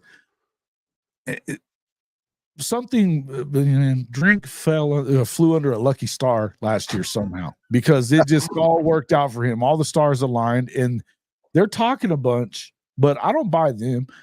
I still think that Lane needs to win one of those big games that he's not favored in before you crown the guy being great. I understand that they did very well in the portal. We just talked about that. The portal cannot be the only thing that you excel at. We haven't seen that work yet. And again, I mean, it's Lane. I don't know. That's true. Again, the games that I'm the most concerned with are the home games. Yeah. And the LSU game. So we'll see. We'll see. I think that, you're going to have to deal with Alabama's offense, because that's what concerns you is does Jalen Milroe get a million times better? And now, all of a sudden they have a guy that a little better than Tommy Rees at offense. So that's concerning. Yeah. I like Tennessee as well, but I think that those are the 3 games that I believe there'll be a top 10 defense. I do. And I think that if you do that, your offense only needs to be top 30. It doesn't have to be top 10. True. And I think you make a good point on the depth with their line. That's good. That's probably going to be, that's your main spot of saying, do you make it top? Because it's a huge jump. Not saying it's not impossible, especially in year 3 with Brent. Yeah, Brent I think. Well, but they were trending a lot better until the second half of the year. They were, when they gave up 35-5 in the last 5, but that was a lot of injuries. Stutzman went down. They had Gentry Williams, their best corner, go down. They lost, and then Peyton Bowen was out for a lot of that too. He was nicked up a lot at the end. Where they've added but their freshmen are now a year older. That you've got Makari Vickers, and they've had some good ads. I think they've done pretty well there. But again, they had a lot of returning guys coming back, but they also added better talent. Freshman wise on that D line, Jaden Jackson and David Stone are going to make an impact in year 1, but they don't have to be All-Americans, because you got guys like Dominic Williams coming in, and you have you still have DJ Terry, who's been in the SEC before at Tennessee. They've got Grayson Halton, who's now going into he's a redshirt sophomore, but they've put on the weight there with him. They're doing pretty good in that position. And then, they need to get home a little bit more on the sacks, I think. But they were better in pressure than they had a lot of pressures last year. They didn't have a lot of sacks. You had a lot of people that were doing max protect though too. So they didn't get home all the time, but they did get pressure. So I don't know, man. I think it could be I think they could do it. We're just gonna have to find out. No, that's a good point. I still would point to 25 as their best opportunity to do real damage. But I think there's I see a path to them getting to the playoffs and going deep in it this year. I'm not going to disagree with you on the playoff aspect. I do see that. I think as long as they're putting some of these key aspects together, which we do know with Venables and his ability with his defensive mind, who's brought in for his coordinator at defense corner, even from an offensive coordinator standpoint. I like who they brought in. I think he's innovative. I think he's smart. And so I do see there's a route. He was there as a consultant last year, so he was already there, right? Yeah. He actually has a better track record as an OC than Lebby had. Yep. Mm-hmm.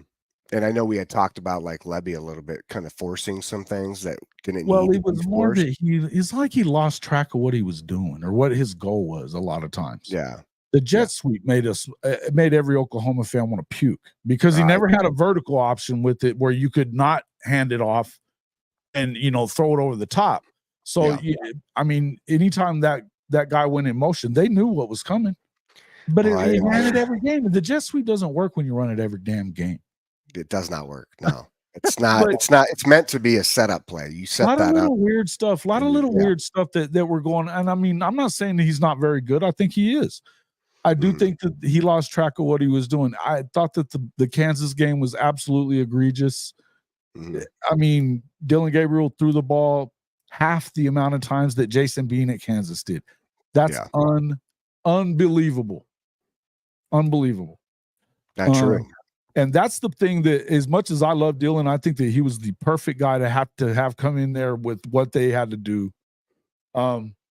He can't do the things that Jackson can do as far as physically speaking. The deep ball was, when he missed his timing, it was way underthrown. He doesn't have that kind of arm talent. Yeah. He's a good leader, and I think he's going to do a good job at Oregon. But I think that Jackson, there's a reason he left, though. Jackson was going to get that job. I like it. I like it. I mean, I think that's where I think I'll be interested to see the play from just how quickly they get Jackson into a groove, right? And I also think from a standpoint of their defense, like I think you're going to see dramatic improvement. I told you last year it jumped off the screen to me when I watched them versus Texas, and I thought for sure they're a playoff team then. So we'll see. But I mean, you look at, like, again, you talk about some of the games of concern, and I do know from Richard Shear, we're going to find out. All right. We're going to find out. Missouri I saw it. Same treatment they always get, brother. I promise. I like Been a little too much jibber jabber coming out of that place. Yeah, man, everyone's talking about Missouri with their hot recruiting trail. Gosh, Page just brought up Missouri just recently. Listen, man, man, the last time they won double-digit games was a decade ago. Let's let them win. Let's let them do it twice before we go too crazy with drink. Can we? That's fair. I think that's a fair take. I'm interested to see how they are too. Can they get hot? Can they stay hot? That's a great point. Look, I mean, it is what it is. And they lost some pieces too. That's the thing, is that they did. I don't have any problem. I think that receiver-wise, they're pretty good. I mean, look, Luther Burden's a bad dude. Bad dude, right? We all know as Oklahoma fans, Theo Weiss has ability. He struggled to stay healthy when he was at Oklahoma. He kind of got in Lebby's doghouse their first year in town, but I like Theo, and I was glad to see him do what he did. But I still think that Oklahoma's receiver room is better overall. It's got more talent there. As far as having more people. Shit, I just made a big mess. Oops. But I would say that, Luther Burden, though, I think that he's the best receiver in the country. Yeah. But I think that they're going to, we got to see what happens with the running back.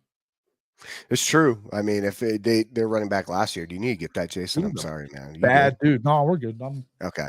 No, he was. That dude ran hard, man. I was impressed with their Missouri's running back. That dude, man, right? He was. He came out of nowhere. I think he was a JUCO guy, dude. Like, he was impressive. But the defense, really, to me, the defense was really what kind of carried them. And they lost the defensive coordinator, a couple of other defensive guys. I know they like the guy that they replaced them with.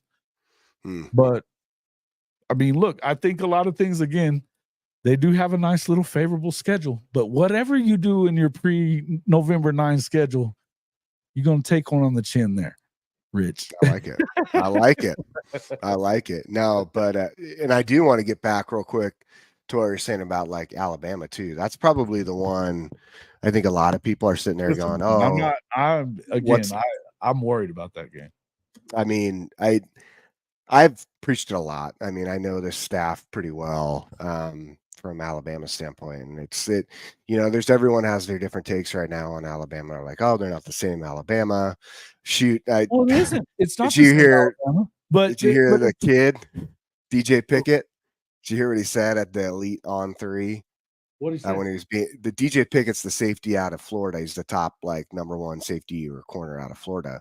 Okay. And dude, he said Georgia was the new Alabama.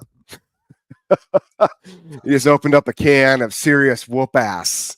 Yeah, very interesting. So it can be a compliment. It can be I'm sure Kirby loved hearing that. holy shit, that wasn't good. That's the last thing he should have said. Yeah. Granted, the kid's not committed anywhere, but to say Georgia's the new Alabama, man, you're gonna piss off a lot of people. Where he's thinking he's going, right? Probably not Alabama. But I'll tell you, man, it just is interesting to see with this staff. Like that is probably the one thing is I think you're going to see an average of 35 plus a game on offense. I think Milroe does take that step, and that's You think where that his because I think the accuracy was the issue. He's got a big arm, right? But I think that it feels like they'll put him in a position to do what he needs to you know what I mean? I think they'll kind of tailor it around him a lot. Look, again, I think that aside from Lincoln Riley, I think that this is the best offensive coach in the country. Oh, I mean, see, for me, I would put him over Lincoln. You would go the other way compared to what he did to him last year. No doubt. So that's the only thing is, and I do think that you have a true like quarterback developer in Sheridan, who I just don't think anyone has realized yet. Like he had a big part of that, right? He's the one who recruited Penix. He's the one who basically developed Penix at Indiana. DeBoer's in there doing his thing, but Nick Sheridan's the one who develops Penix.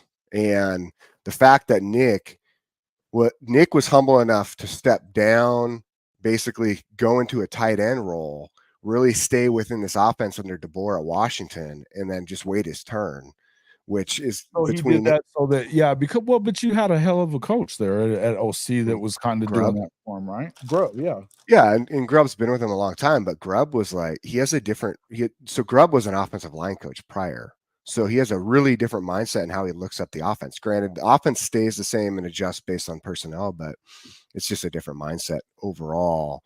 When you're looking from an O-line coach who comes from an O-line background compared to like a quarterback coming back from a quarterback background. Right. And that's where I think the benefit is for Milroe in this situation is Sheridan can see it from Milroe's needs, his strengths, and then how he works him up and builds his confidence in the games and throughout the season with what options he provides for him. And I think that's what's going to be interesting to watch with this offense. I mean, I do. And that's why I think I'm also excited because Lebby, you could see him utilize Gabriel that way. He tried majority of the time he felt like he did. And that's why Dillion looked the way he did. But now that ball a little bit more and do some of that stuff. Yeah. And that now that you have, Lebby's basically, assistant who comes in, right?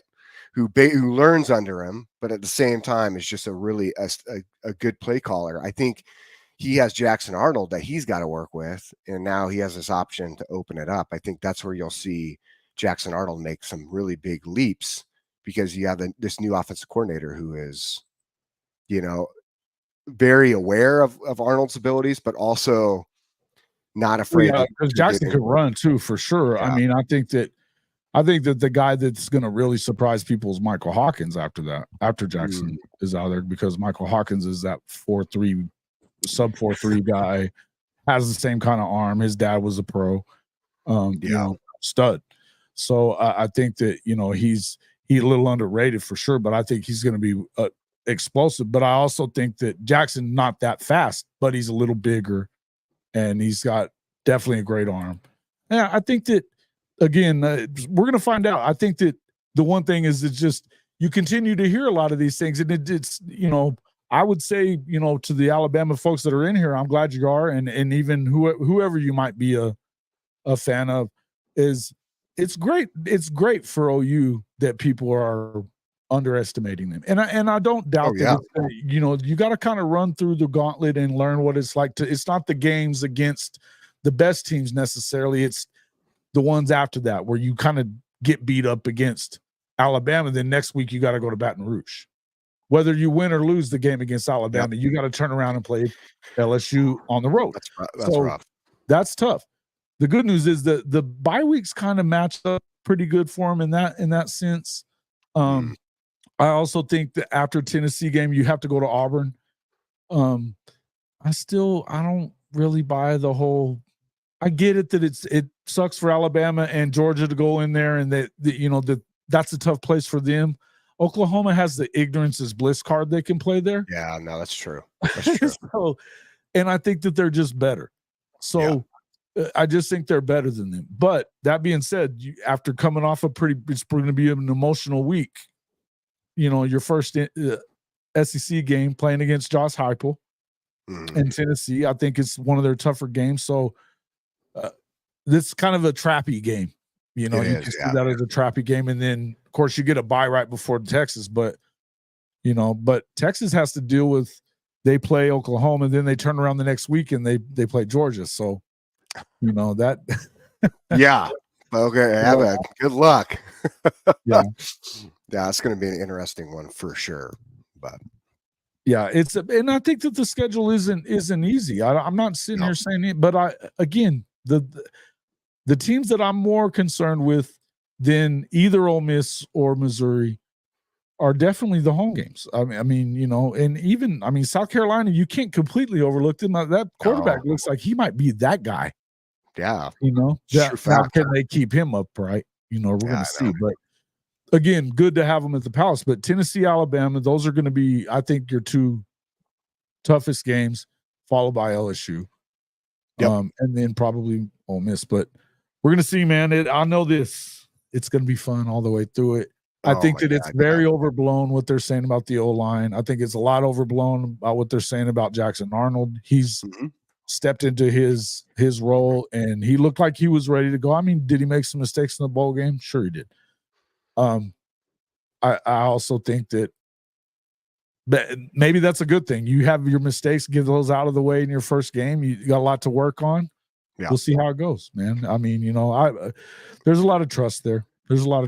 And hopefully they can keep him upright, and everything will be good. They don't have to depend on him to win the Heisman. I can say that. So 100. And I what's funny is you look at it this year, and I'm even glad I got to jump on today, and hopefully I continue to do so with you. But you look at this year, and the big thing that's funny is these two teams in crimson between Alabama and Oklahoma have very similar outtakes by the media right now. You have question marks at quarterback, you have question marks at offensive line, and no one has any idea what their defense is going to look like.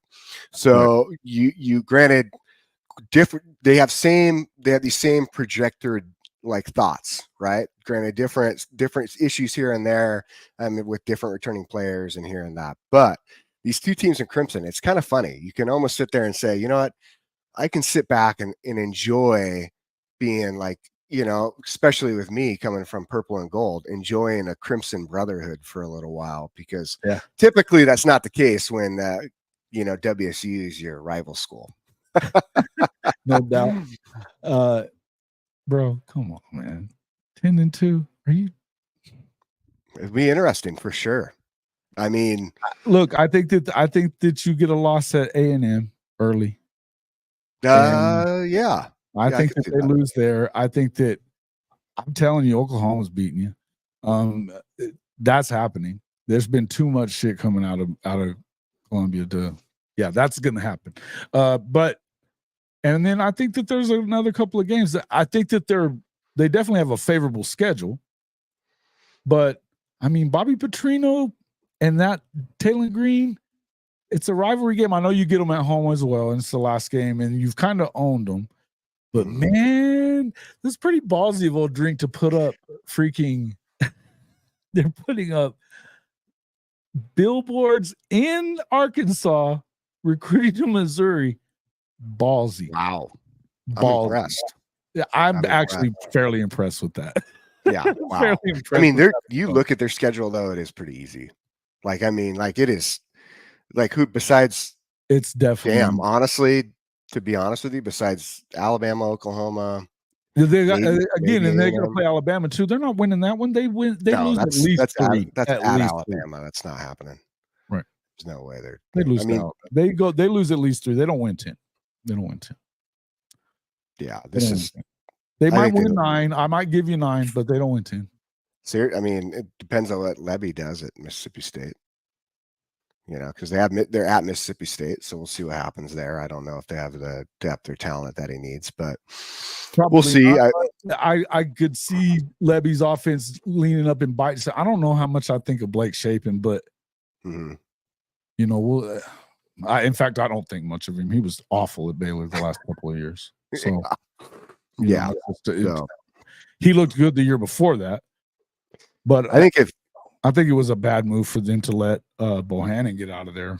Oh, think for that was sure. a bad move on that. it was, but I just don't. Going back to Missouri, their schedule favors a good amount of wins. It's probably, now that I look at it, I almost think it's probably the weakest schedule in the SEC. I don't think there's an easier schedule between the SEC schools. I'd have to look. Maybe Texas, but it's those two. That's I mean, that's the crazy. only two that, yeah. You know, somebody Texas is probably a shade hard because of the fact that they play Georgia and OU. that's true. But they also get everybody else that they get. They don't play Mhm. Missouri. They play Mississippi State, not Ole Miss. They play A&M. Mhm. Yeah, there's just probably, but they also get Vandy. But so does Yeah. Mizzou. They get Kentucky. So does Mizzou. Yeah. They get Florida at home. So does Well, I don't Mizzou think doesn't even have to that's- play Florida. They don't play Florida. So I literally think the Mizzou schedule is the weakest schedule in the SEC. it probably is. So that's why I mean, I guess you Look, could I say, still yeah, feel like- 9-3. Yeah, I would say that they have 9-3. I think but again, it's a soft 9-3 if you're playing the weakest schedule in there. And I don't know, who do you play in I forget who they play in the non-con. They're out of conference games. You have Buffalo, playing Murray K-State? State. No K-State this year. No K-State. They have Boston College. Thicker kicker, walk off, and don't have to play them again. Damn. I mean, Helio, I know you wish you had a shot at that one to happen. their first 4 games, are all home games against like cakewalk teams. Murray State, Buffalo, Boston College, and Vanderbilt. That's your 4 opening games. You're going to be 4-0 going into. You know what I'm saying? Like, whoa. We can schedule. Yeah. They don't play Kentucky either. Holy shit. No. Like, I'm telling you, they have like the most cush schedule there is. Like, it'll be interesting. So hopefully maybe they'll be fresh for these other challenging games they have. I don't know. Tell you one thing. Yeah. But see, that also plays against you too. If you haven't really had any kind of tough games, you know, you don't get any adversity aside from those games against those, you know. I think that Alabama, obviously, I think A&M with Mike Elko, I think they're different. Now, I would not be the guy to tell you that you ever trust Texas A&M because Texas A&M is Texas A&M. I mean, but they do have a grown-up in charge there now. I know. True fact. True fact. And what he did at Duke was pretty phenomenal.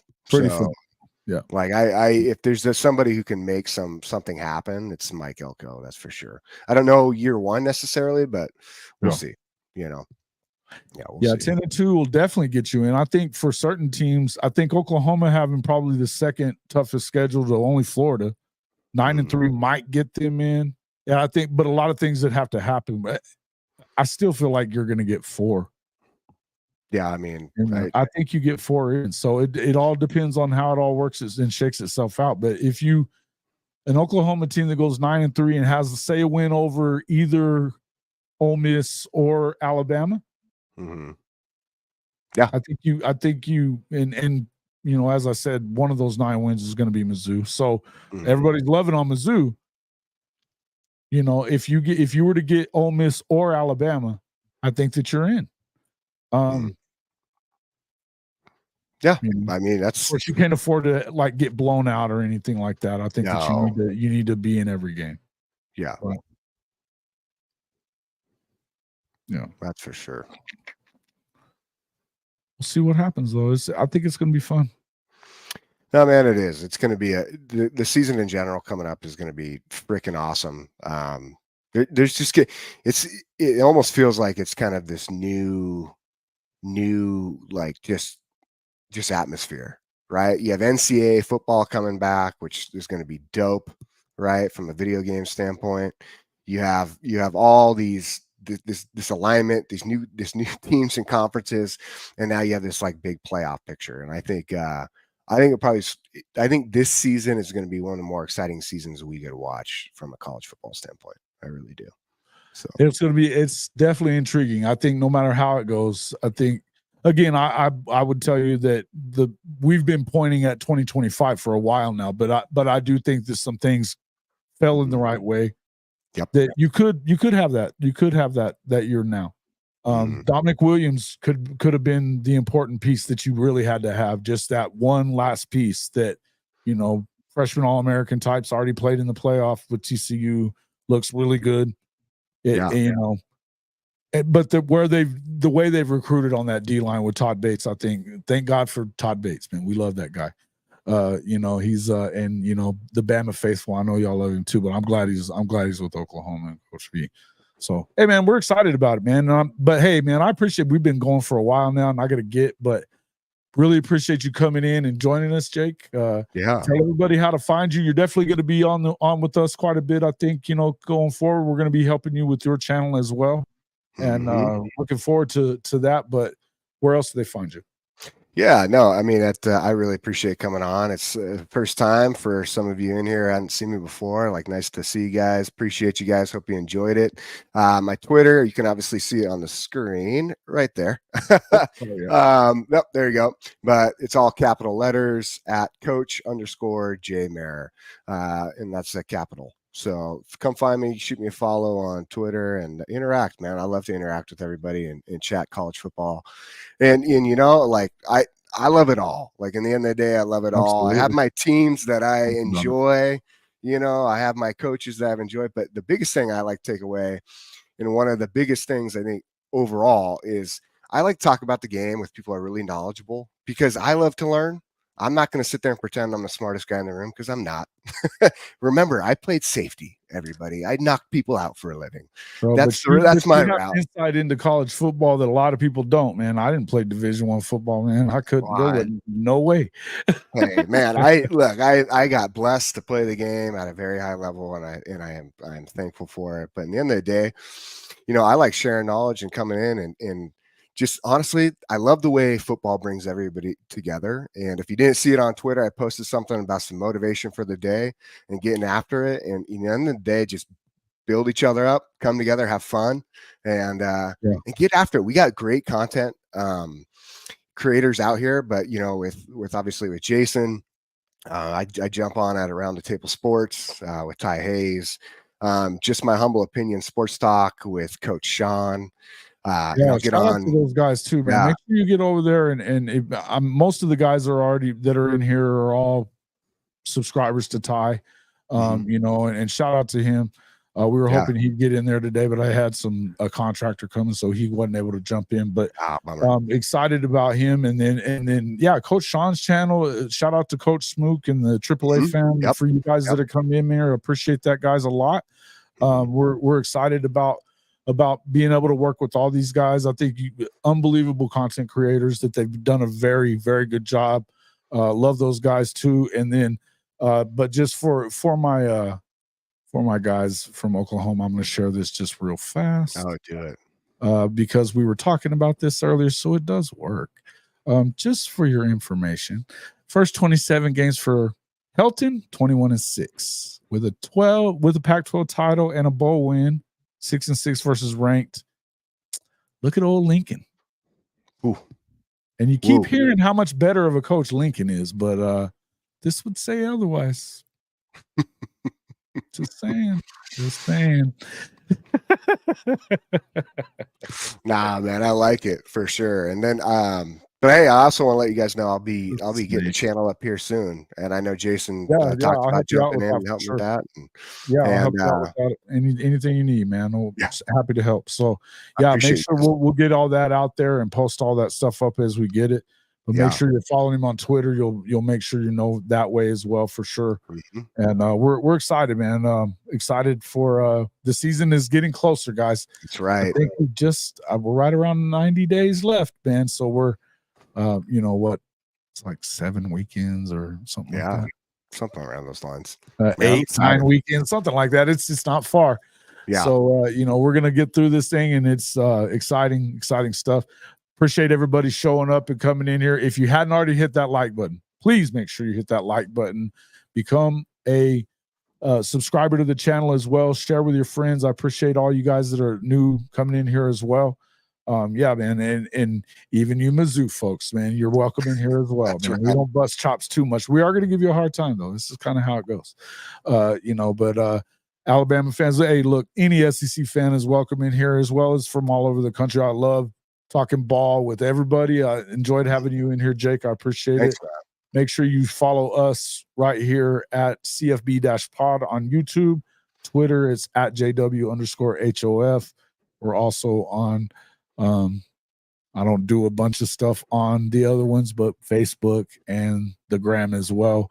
So get in there and check us out wherever you can. And definitely we will see you all on the next one.